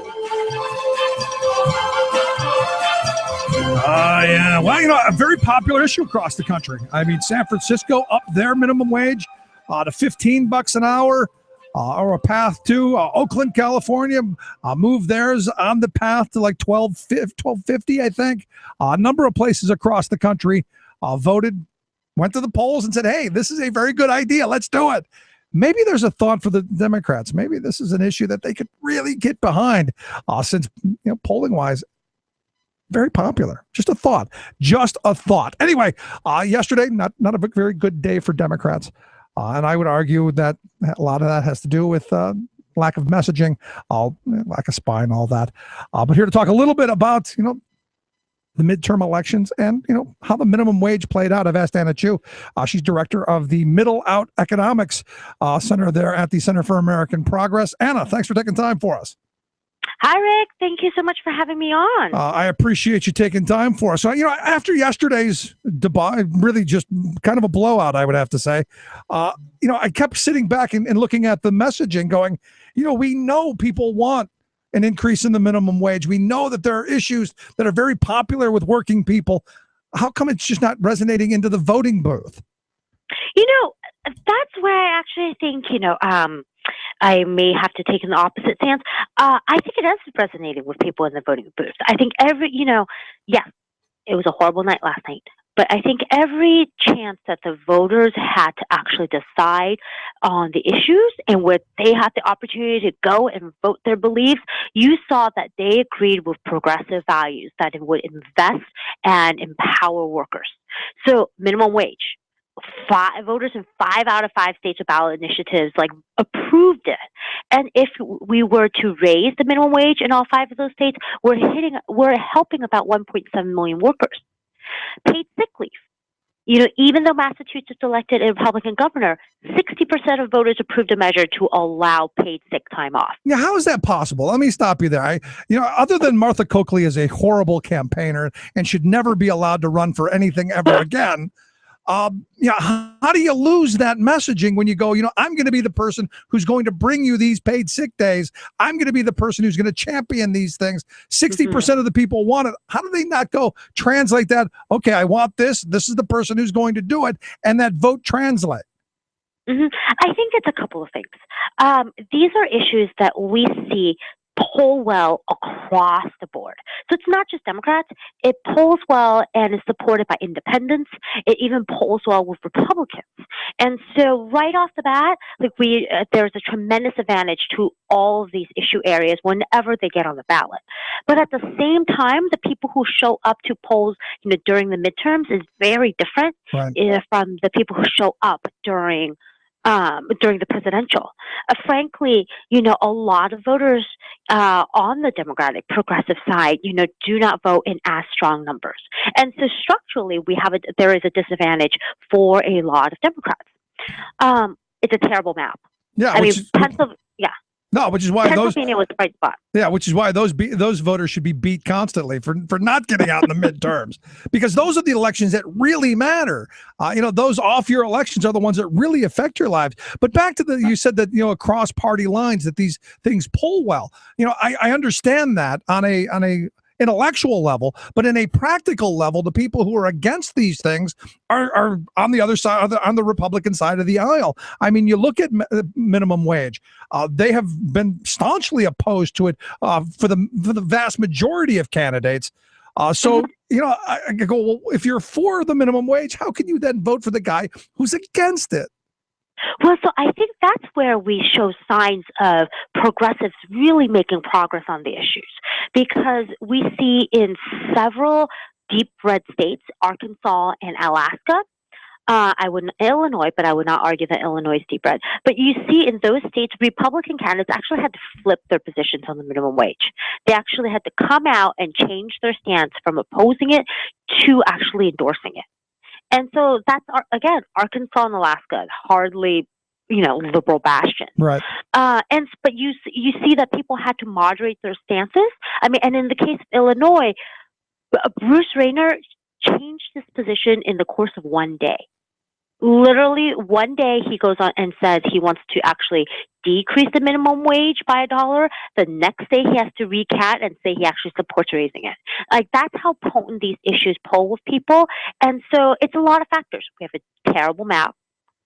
We have structural disadvantages. And frankly, our messaging works so well, we are moving the Republicans too. Yeah. But you look at the minimum wage, and I've had a number of people ask me this, why does the minimum wage matter to me? I mean, especially most of my conservative friends, what does it mean for the middle class worker who's been told that, raising the minimum wage is actually going to cost him more for a cheeseburger and doesn't then translate to, I should vote for this.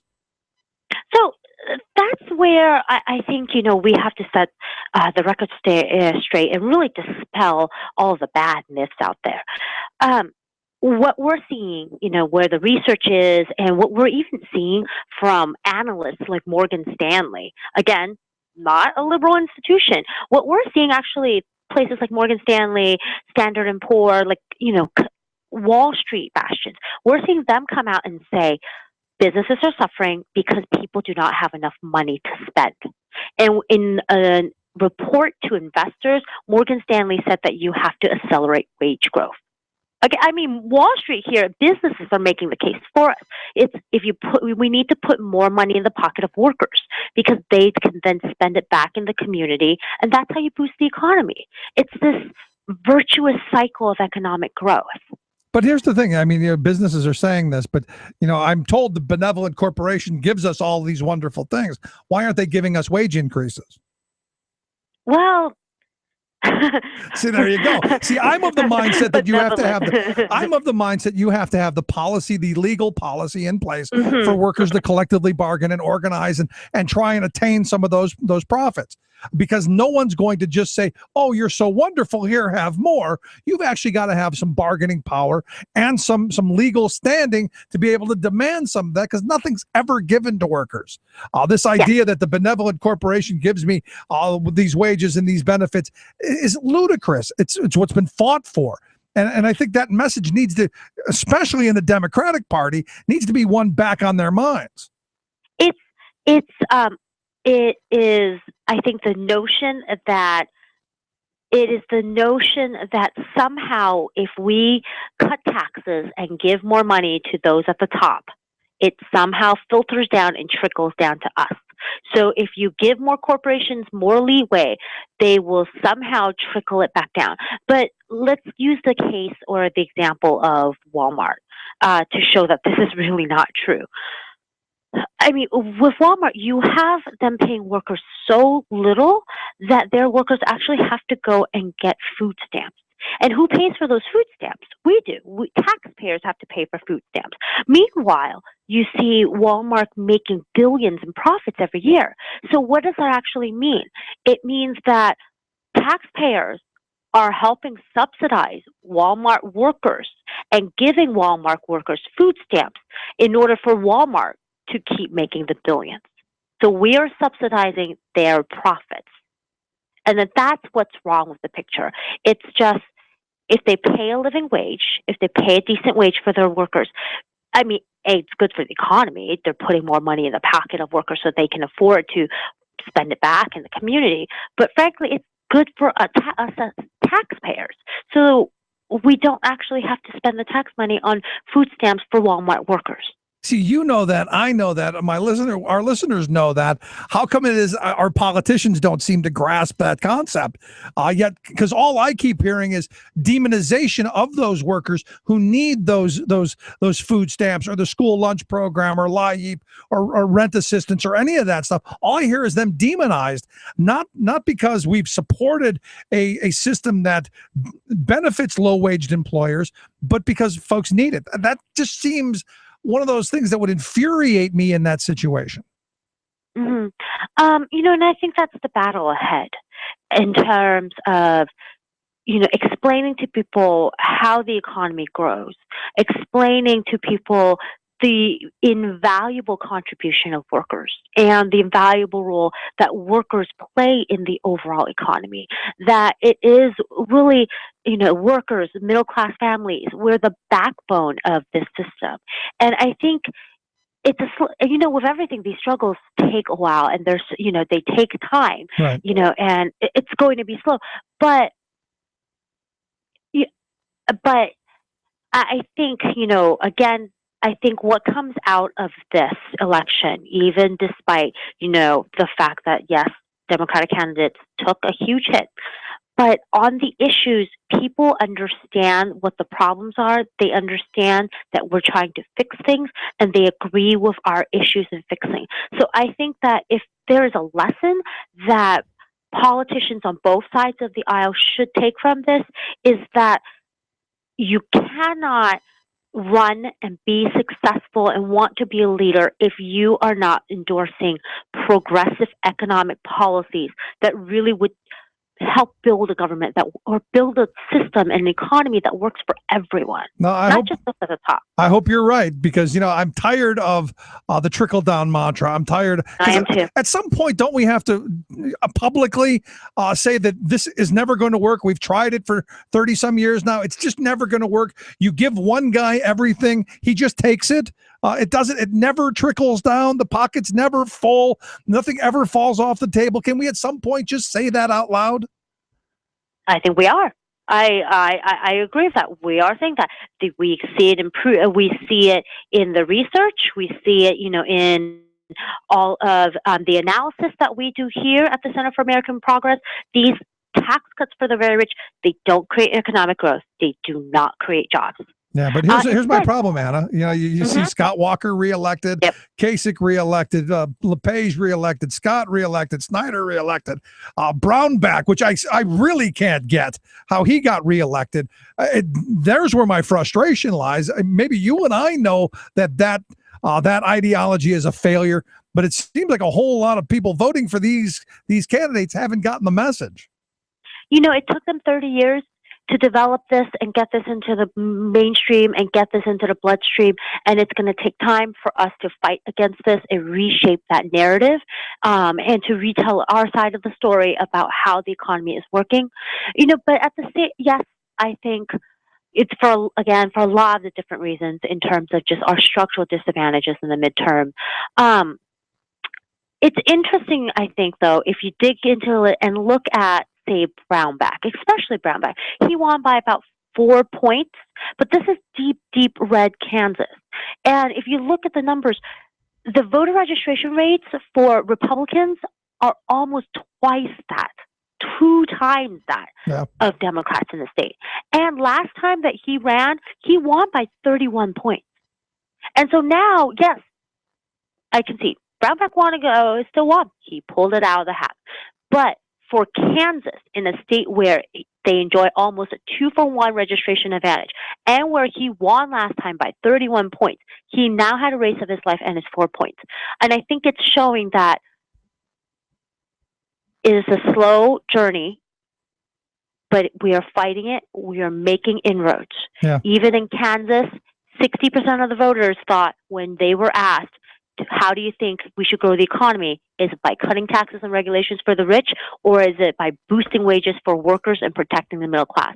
People chose wages for workers and middle class by 60%. And if you look at just how close a race in deep, deep red state was, we are making progress, but progress isn't easy. There you go. Or as Jim points out, it's exsanguination. This election is bloodletting, is a bloodletting operation performed by the Republicans on the body of this country and the 99%. There's also that thought.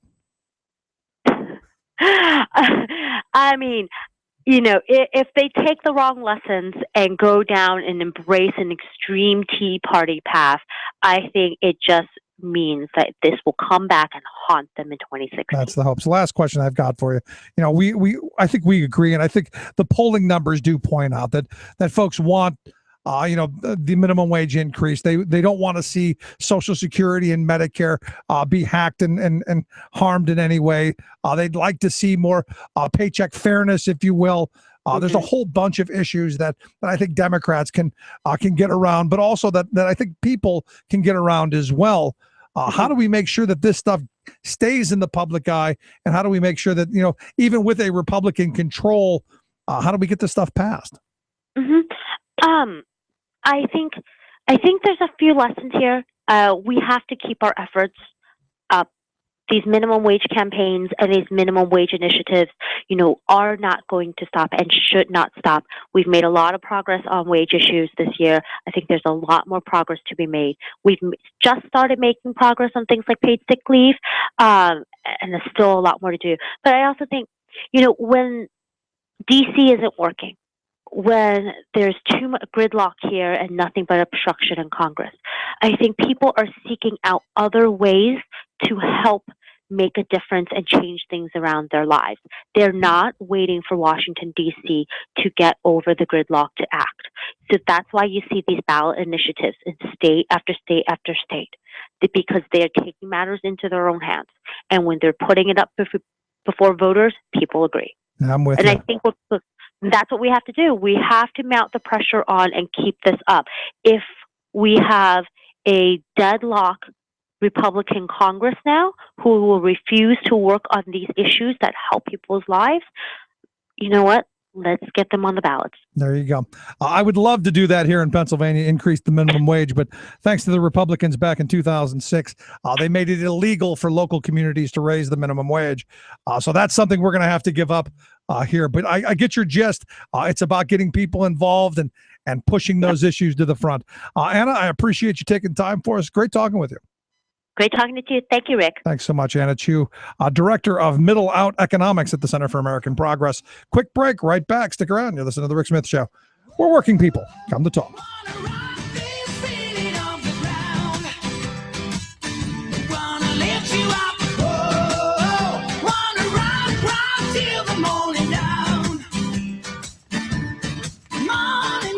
Together, we can make America better. The Rick Smith Show. From Boston, Massachusetts, this is your World in Two. I'm your host, Luke Vargas, with the Talk Radio News Service. After protests erupted Thursday in Ouagadougou, the capital of the West African nation of Burkina Faso, the country's longstanding president, Blaise Compaoré, announced today that he will step down. Demonstrators poured into the streets yesterday to protest Compaoré's move to abolish term limits, clearing the way for him to seek office again next year. Today, the country's top general took control, and new elections are to be scheduled within the next 90 days. Hungarian Prime Minister Viktor Orban has scrapped plans to tax internet usage in the country. News of the proposed tax bill drew thousands into the streets this week. But the issue isn't totally gone, as Orban said he would begin negotiations next year about how to regulate internet commerce in some form. In 2 days, ahead of the International Day to End Impunity for Crimes Against Journalists, a visit yesterday to the front lines of the conflict in eastern Ukraine by a top Russian actor has highlighted one potential reason why the press are at risk: non-journalists posing as journalists. Action star Mikhail Porochenkov was filmed visiting Russian-backed rebels in Donetsk on Thursday, where they're involved in a standoff at the city's international airport. Porochenkov is seen wearing a bulletproof vest and helmet that say press, but his conduct was far from that of a reporter, as he manned a machine gun and fired a number of rounds. The actor told Russian state media today that the scene was staged, that the gun he was firing was full of blanks, but Ukrainian authorities aren't satisfied. According to a statement by the Ukrainian Security Service, Porochenkov is now wanted for participation in terrorist acts, as well as for illegally entering into occupied Ukrainian territory. For more global news headlines, visit talkradionews.com. Tales of American Political History with Clinton Porter Hackney. We've been talking about the dangerous and violent sport of football in the beginning of the 1900s and a presidential intervention. With facts mounting and American voters calling for regulations to make football a safer sport, President Teddy Roosevelt organized a meeting of representatives from the major college powers to urge them to clean up the game and establish new rules. The president didn't know it, but a small suggestion he would make himself would later transform the game into what it is today. Before that, another season went by with few changes and the same disturbing numbers of death and serious injuries. It was the season of 1905, and Roosevelt's son, Teddy Jr., suffered severe bruises and a broken nose as a Harvard freshman against Yale. The following week, a Union College halfback died of a cerebral hemorrhage. Join us again for Roosevelt's fight to save football. This is Clinton Porter Hackney at cphackney.com. Tales of American. Chances are, when you took a shower this morning, an AFSCME member made sure that water was clean. When you drove to work, an AFSCME member maintained the road. When you rode an elevator, an AFSCME member inspected it. I'm David Philman, Executive Director of AFSCME Council 13, the American Federation of State, County, and Municipal Employees. AFSCME members enforce regulations, keep prisoners behind bars, take care of patients, protect the environment, and more. The work isn't glamorous, the salaries aren't high, but AFSCME members serve the public in every aspect of our daily lives. Chances are, you'll never see that AFSCME member working in a sewage plant, diving underwater to repair a bridge, or answering a 911 call. But aren't you glad they do? For more information, visit AFSCME13.org. We are AFSCME.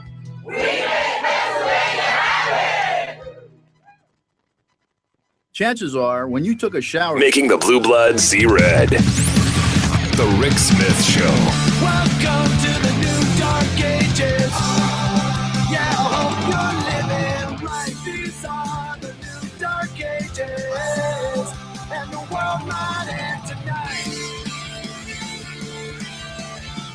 Welcome back to the Rick Smith Show. Check out the website, thericksmithshow.com. Questions, comments, something on your mind, you can email me, Rick at thericksmithshow.com. I like that exsanguination. Just bloodletting. It's just bloodletting, Rick. We're just sucking all the blood out of the country. And I don't think Anna, really thought that was such a great idea. Funny though, still funny. But to her point, I mean, the polling's pretty spot on. I mean, when asked if we should be cutting Social Security or Medicare, it's the polling done by the public policy polling people. 86-6 and up. 86% of the people say, yeah, we want to make sure Social Security, Medicare are safe. We don't want any cuts to it. 6% say, yeah, let's cut it. Gee, I wonder who those 6% are. When you talk about paycheck fairness, to pass the Paycheck Fairness Act, 76-17 people in favor of saying, look, we should have, a certain set of rights to allow students to refinance their student loans. Really high, 73% of the people in favor of that. Increasing the minimum wage, you see, between 55 and 60%. The numbers are there. These are issues that are, and like Anna pointed out, they're bipartisan. Just one of those things that, you go, we know what the issues are. Why run from them? Because, the Republicans have really done a masterful job of conning us into thinking that this ideology of the 1% is good for us. Every year since the recession, the 1% of this country has made more than the cost of all of the U.S. social programs. Each year, you're talking about the 1% pocketing more than it costs all of the things that we have. Think about that for a second. All of the Medicare, all of the Social Security, all of the Medicaid, all of the SNAP, all of the WIC, all of the Earned Income Tax Credit, all of the supplemental Social Security income, all of the TANF, all of it. And yet, we point to those people who need those programs. So, they're lazy and shiftless.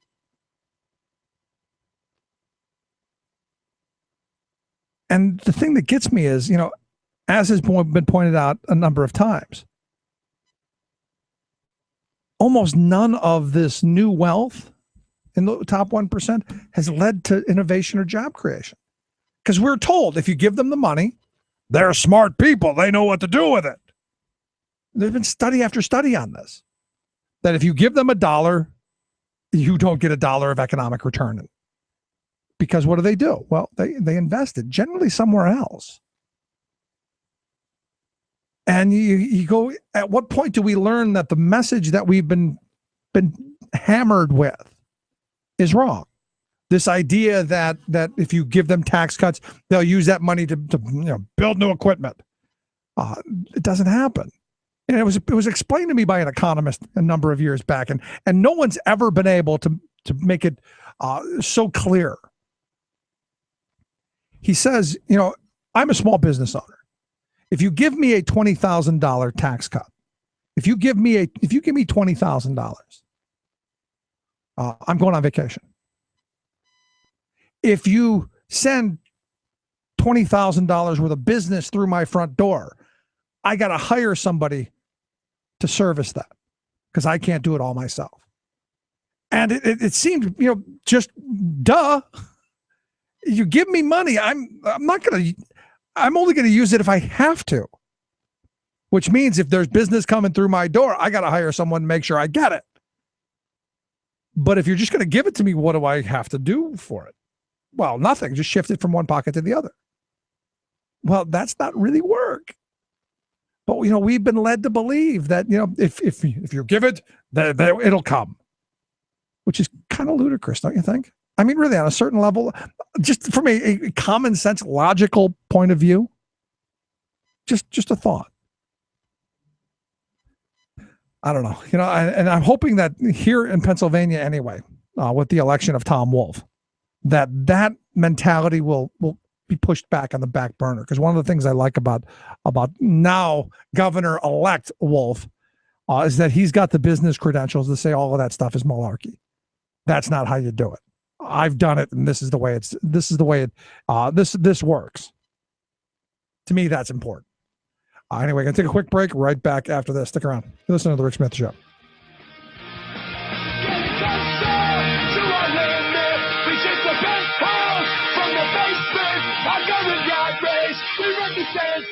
This is a fading American dream.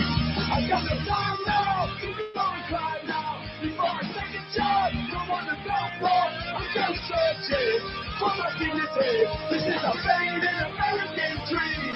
This is a fading American dream. This is a fading American dream. You're listening to The Rick Smith Show. The 19th century saw regular work weeks of 70 hours or more. Many attempts were made to get legislatures across the country to pass maximum hour laws limiting the number of hours an employee could be compelled to labor. The first union victory in capping work hours was won by the building trades in 1840. They won a 60-hour week. In 1874, the state of Massachusetts became the first to pass a law mandating a maximum hours for women. Other states followed as union activists around the country fought to pass laws to protect workers. Their work stalled in 1905 when the U.S. Supreme Court ruled the New York Bake Shop Act unconstitutional, citing a sacred bond between master and employee and the liberty of contract. With this decision, the Lochner era, named after bakery owner Joseph Lochner, who had been cited, tried, and convicted of working employees beyond the 60-hour limit, began. This single decision opened the floodgates, allowing attacks on child labor laws, minimum wage laws, as well as maximum hour laws by corporate and anti-union interests. Only after President Franklin Delano Roosevelt threatened to enlarge the United States Supreme Court from 9 to 13 did the court do an about-face with regard to liberty of contract and what has been called a switch in time to save 9, ruling in West Coast Hotel versus Parish that Elsie Parish was indeed entitled to the state of Washington's minimum wage, regardless of what conditions she agreed to, marking the end of the Lochner era. FDR's New Deal policies helped workers reclaim lost ground in their fight for the American dream. The proposal and passage of the Fair Labor Standards Act, federally restricting weekly hours, mandating overtime pay, setting a minimum wage, and restricting the exploitative use of child labor was an essential step forward for workers, families, and communities. This Rick Smith Show Labor History Moment was made possible by a grant from the Labor Education Center of IUP. For more information, visit www.thericksmithshow.com.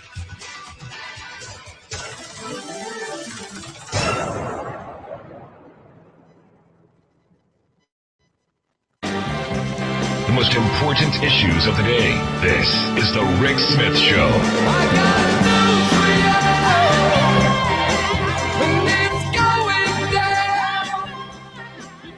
So, according to the Grand Falls Tribune out there in the great state of Montana, I love this. I wonder if it's possible. I wonder if it's possible for a leopard to change its spots. I don't know, but according to the Great Falls Tribune, the guy who heads up the local Ku Klux Klan outfit out there has claimed that they are renouncing their white supremacist ways and are now going to open up their doors because they believe in a strong America and that, white supremacy is the old Klan, according to him, and they're going to have some diversity.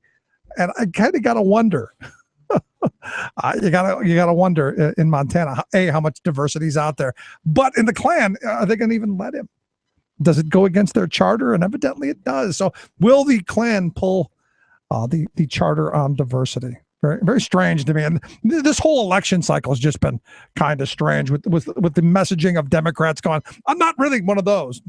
So vote for me anyway, because I'm not quite as bad as that guy, which, as we saw from last night, a losing affair. Anyway, here to talk about what's going on in Washington, D.C. and around the country, I've got Will McDonald. He is the Talk Radio News Services D.C. correspondent. Will, thanks for taking time for us. No, absolutely. Thank you so much. And I am actually from Montana. No way. So is it possible that in Montana you could have a diverse Ku Klux Klan? And what do you think they would mean by diversity? Is that a word that they use? I don't even know what. I mean, that is news to me. And a diverse Ku Klux Klan. What does that include? More women? white women? I was thinking maybe people with brown eyes. Oh, come on. You're giving them too much credit here. All right, green that turn blue occasionally. Occasionally. Yeah, I call it a purple state. I like to keep my vote there. There you go. All right. Well, there you go. I used to like your governor. So I never was a big fan of the former senator.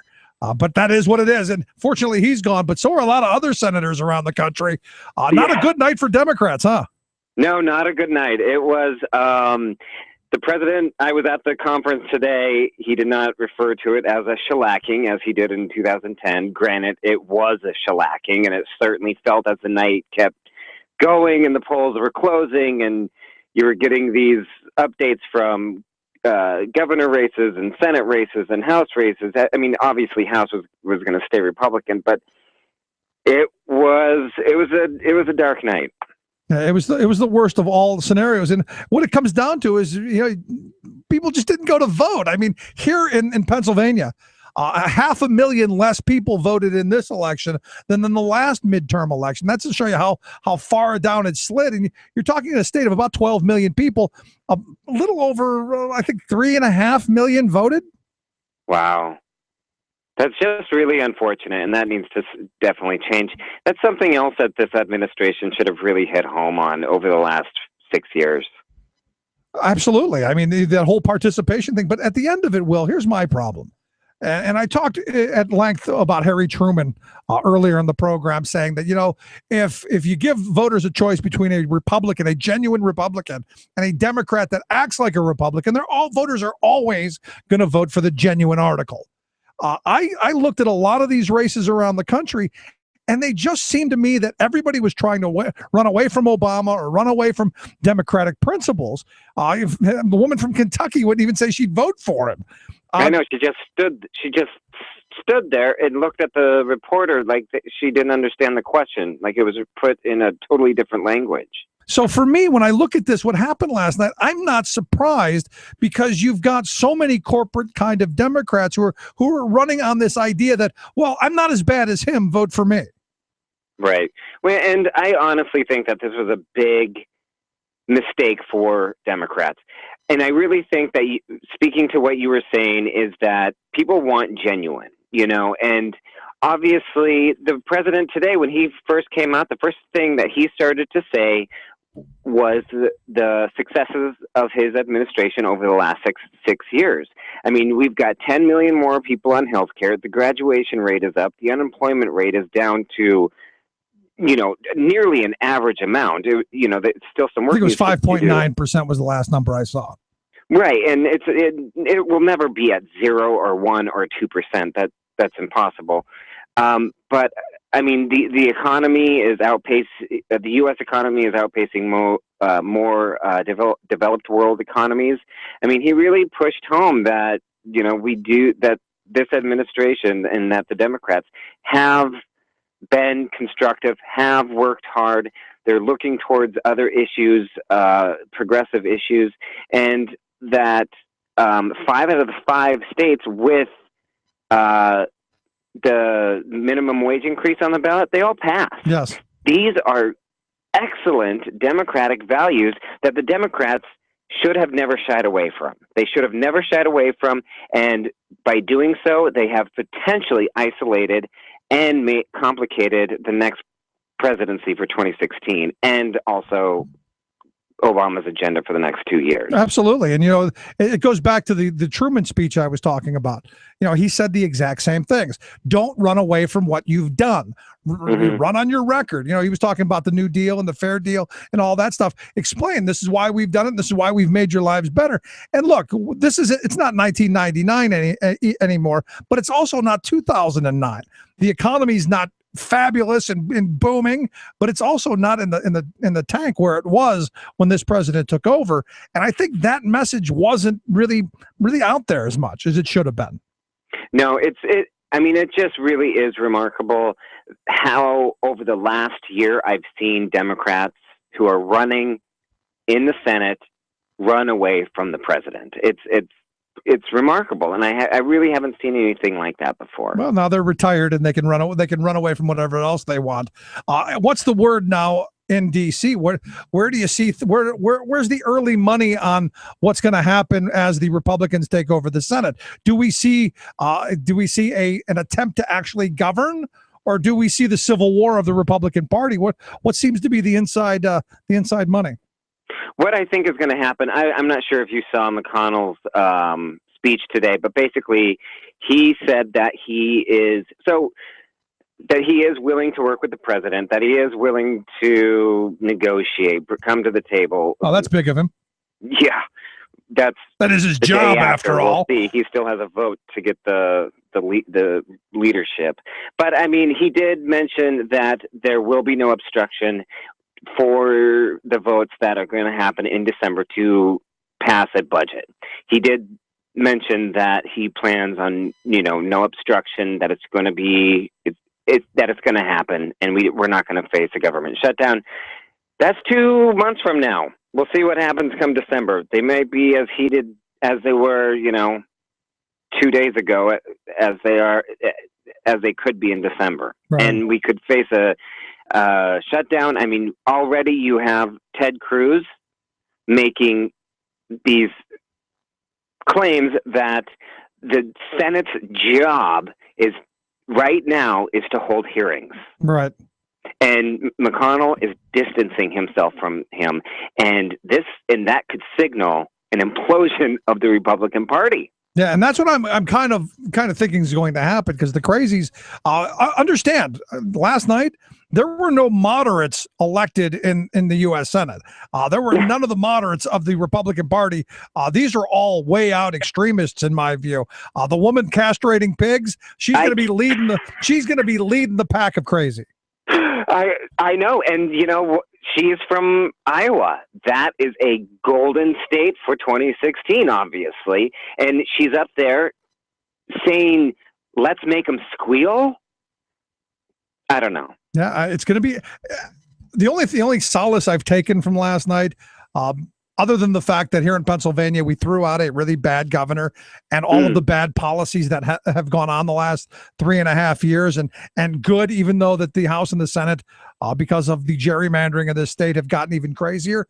The only solace I've really taken is sitting in this chair. It's going to at least have some entertainment value, even if our country crumbles down around us and we end up with some really crappy free trade agreements, which I do see happening. I'm curious, any word on what the early money is on the bad trade agreements? There was very little touched on that. I think that's really going to be up in the air. I think both parties are a little scared to touch that right now, especially that you still have Louisiana campaigning. They're going to spend the next 2 months campaigning, and this could be another Republican or Democratic vote. They were in 0.0 something digits, I think, last night. Yeah, I mean, they were really close, but at the end of the day, honestly and truthfully, Mary's no flaming liberal. Oh no, not in the slightest. But she does have that Democratic vote. So it will be entertaining. So what else did the president have to say? I know he says he's eager to work across the aisle. We're eager to get to work. Anything else? Anything positive? Anything else good to say? One thing he did say that I thought was kind of off the cuff, kind of funny, and hopefully maybe this will happen, is that he did say that he was looking forward to enjoying some Kentucky bourbon with the new majority leader, Mitch McConnell. Right. If that happens, I doubt it. It's probably not going to happen. Kind of for someone who may know, reigniting the idea of a Tip O'Neill, Ronald Reagan kind of thing. I think that's exactly who he was channeling. Yes.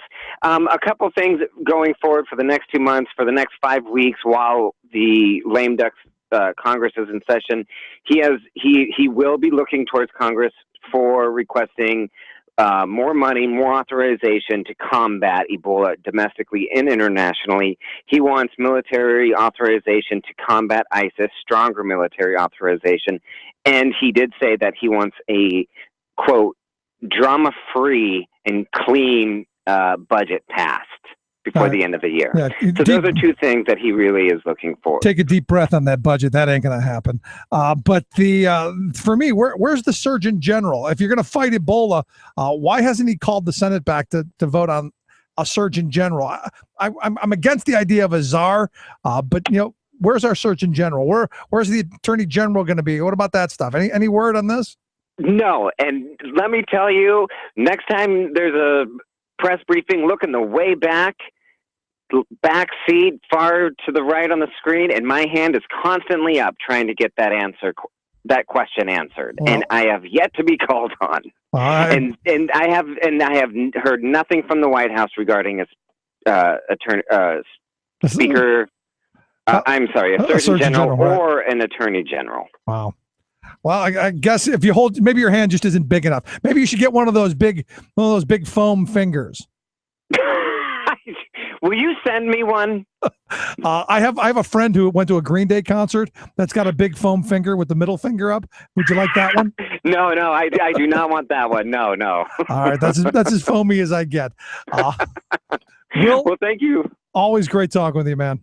All right, thank you so much. Have a good evening. Thanks so much. Will McDonald from Talk Radio News Service. Quick break, right back. Stick around. You're listening to The Rick Smith Show.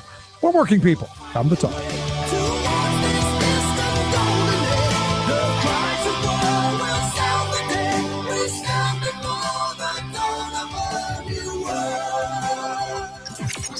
Radio of, for, and by we the working people. The Rick Smith Show. Senate Republican leader Mitch McConnell recently proclaimed the best interests of the country would be achieved by pulling out Obamacare, root and branch. Like Captain Ahab's suicidal obsession with Moby Dick, the great white whale in Melville's classic novel, GOP lawmakers like McConnell are so obsessed with killing America's new health care law that they can't say hello without adding repeal Obamacare. But do they actually mean it? Not in Mitch's case. You see, his state's healthcare exchange, called Kentucky Connect, was set up and funded through the Obamacare law, and it is both very successful and popular. About 500,000 Kentuckians are now getting health coverage through the program, most of it paid for by the law's expansion of Medicaid. So McConnell, who's now in a tight re-election race, is trying to pull off a magical bit of political trickery. He will uproot Obamacare, he promises voters, yet abracadabra, their treasured Kentucky Connect program will still flower. Of course, magicians don't perform magic, they perform illusions. McConnell's trick amounts to nothing but a slick play on words. He's telling voters that since Kentucky Connect is a, quote, state exchange, it can operate separately from that big bad federal program. The senator hopes his constituents will be so dazzled by this rhetorical flourish that they'll suspend all rational thought, ignore the laws of nature, and send the old trickster back to Washington to yank Obamacare out of the ground. Never mind that the national program, rooted in Medicaid, is what pumps the essential funding into Kentucky's state exchange. Kill one, you kill the other. This is Jim Hightower saying Mitch would make a lousy gardener, but he's even lousier at being an example of political integrity. Even if he wins, he's already proven himself a loser. To get more of Jim Hightower's populist take on what Wall Street and Washington are up to, visit www.hightowerlowdown.org. Would you dive 14 feet deep in the Susquehanna to keep a bridge safe? Would you spend night after night with prisoners to keep your community safe? Would you spend Christmas Eve plowing snow to keep roads safe? AFSCME members do. Men and women who choose to serve in public service. Mine inspectors, 911 dispatchers, healthcare workers, parole agents. You may not think about them, but no, they're all thinking about you. This message brought to you by AFSCME Council 13. Exposing GOP half-truths, lies, and hypocrisy every weeknight from 9 to midnight. Rick Smith. Why can't we be friends? Why can't we be friends? Why can't we be friends? Why can't we be friends? Welcome back to the Rick Smith Show. Interesting story out of Texas, Denton, Texas, to be exact, for all my anti-fracking friends. Denton, Texas, last night voted to ban fracking from the place where fracking was founded. Evidently, Denton, Texas, is the home of the fracking procedure. Well, last night, the good folks of Denton were one of a number across the country to ban fracking from within their communities. And as the one guy, this Bruce Brazel said, he's with Earthworks, energy program director. He said Denton, Texas is where hydraulic fracking was invented. And if this place in the heart of oil and gas industry can't live with fracking, then who can? And you see across California, there was a couple of counties in California, a place in Ohio. There have been a number of places. And what's interesting to me, and this again is one of those moments where you go, how much power have we given to these big corporations? Colorado had done this over the last several years. And what they've found is they end up running into these massive lawsuits that end up costing these little towns just enormous amounts of money that they just can't possibly afford. So you don't see a lot of communities getting involved in this. Much like here in Pennsylvania, when Governor Corbett signed that law in place that said any gun restriction, any open carry, anything, any background checks, anything, any ban in public buildings, any of that stuff. If you and your community want to say, no, we don't want that here, you can't. And the governor gave outside interest, could be from who knows where, gives them the ability to sue, which is why when I talked with Ed Pulowski the other day, he was like, we had to. We can't afford the lawsuits. Same thing with Pittsburgh. Can't afford the lawsuits. Don't want to spend the money on the lawsuits. So they've used the state power to bully them into abiding. Even if every citizen in that township or community or city or whatever wants it, can't have it. Because someone from the outside can sue. And these lawsuits, anybody who's seen these budgets, these lawsuits are just enormous. They're enormously expensive. And a lot of political leaders are like, I'd rather spend money on roads and bridges and infrastructure and services for the community than fighting a frivolous lawsuit that will probably end up winning, but it will take decades to fight. And for what?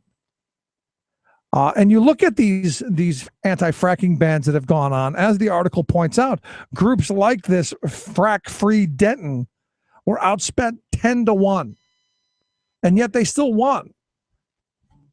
And I look at that case in California, in Richmond, California, where Chevron spent more than $3 million just to get a mayor of a small town and 3 city council people elected, so that I'm sure friendly for the oil industry. It's amazing stuff to me.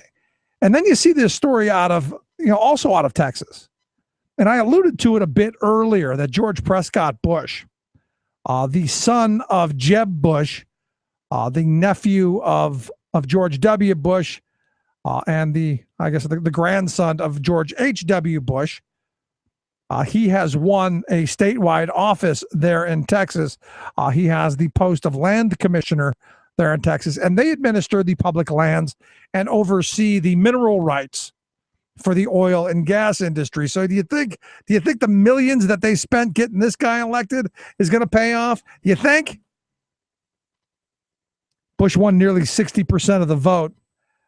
Evidently, he's the first in the family's history, dating back all the way to Prescott Bush, who was a senator in Connecticut, to win the first electoral race. So I guess we'll be hearing that name for a while.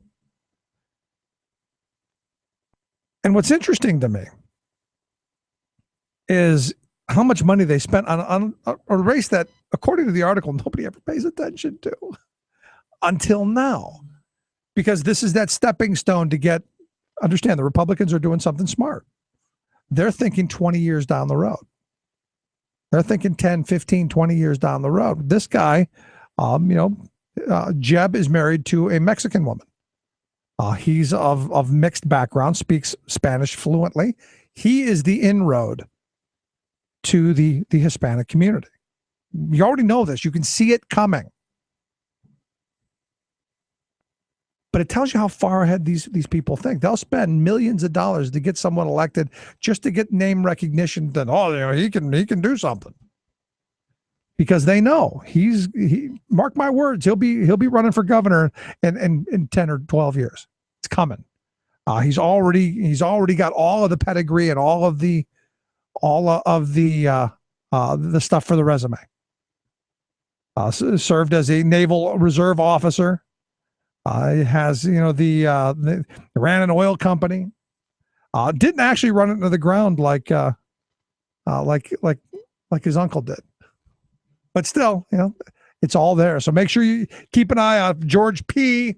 Bush after Prescott, the former, which is an interesting story around him. Just interesting story. Interesting indeed. Also, the Ebola got me thinking when I was talking to Will McDonald there, got me thinking about Ebola. Still no Surgeon General. And again, politically, I would have called the Senate back to vote on one. I saw a story that in China, in Anhui, China, they are increasing the production of the yellow suits. Those for the Ebola people to go in and fight the Ebola. They're increasing production. Right now, I guess it's about 6,000 a day. They want to double production here within the next month or so that they can profit from it. And I got a question, how safe they're going to be, but here they are 7,000 miles away from where the Ebola is going on, making these suits and also the profit. The company, the Wolfang Lakeland Safety Products Factory in East Shandong, the province of Anhui, where has about 100 assembly workers now making the suits at a rate of about 6,000 per day. So they're making about 60 suits a day. They want to double that capacity here in the very near future. And I just thought, maybe you have a cheap knockoff of that, and maybe we could just sell them to people walking around here in the U.S. Because I've seen a number of ads for these cheap suits that you can get. Because I want to get Ebola, because my daughter keeps telling me, Dad, all that election stuff doesn't matter. Ebola is going to kill us all. I'm going, sweetie, you will die from everything but Ebola. I think she's just pulling my leg. At least I hope she is. I hope that is not real fear. But when she woke up this morning, that was real fear. Me going, geez, what a trouncing.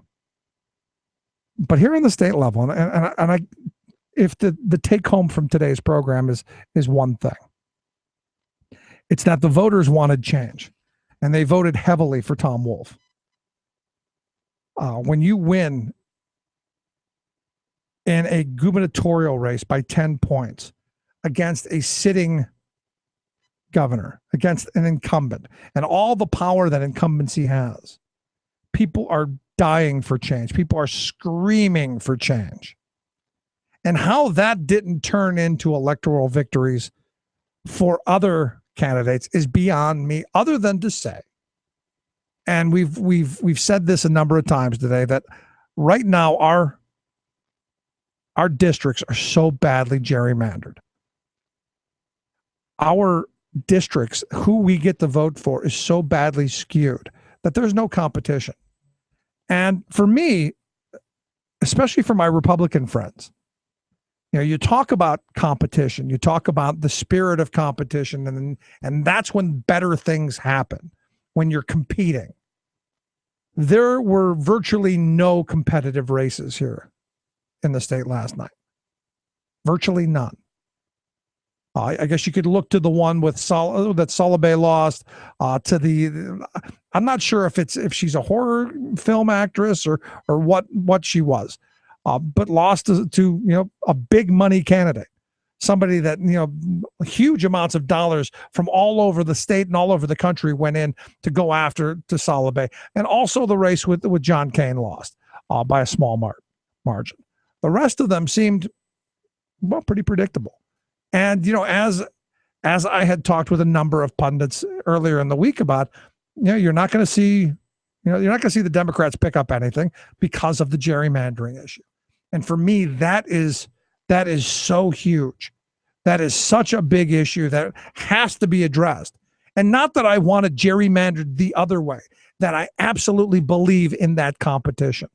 And tomorrow we're going to talk a bit more about that. Also, what the agenda may be, what we should be looking for, and mobilizing to get us prepared to push back when the TPP rears its ugly head. Thanks for being here. We'll see you tomorrow. You've been listening to The Rick Smith Show. Together, we can make America better. Email rick@thericksmithshow.com or interact with us anytime at thericksmithshow.com. Until next time, this has been The Rick Smith Show, where working people come to talk. Its color like the tide flood beneath the lunar sway, imperial, mysterious, and amorous array. Democracy is coming to the USA.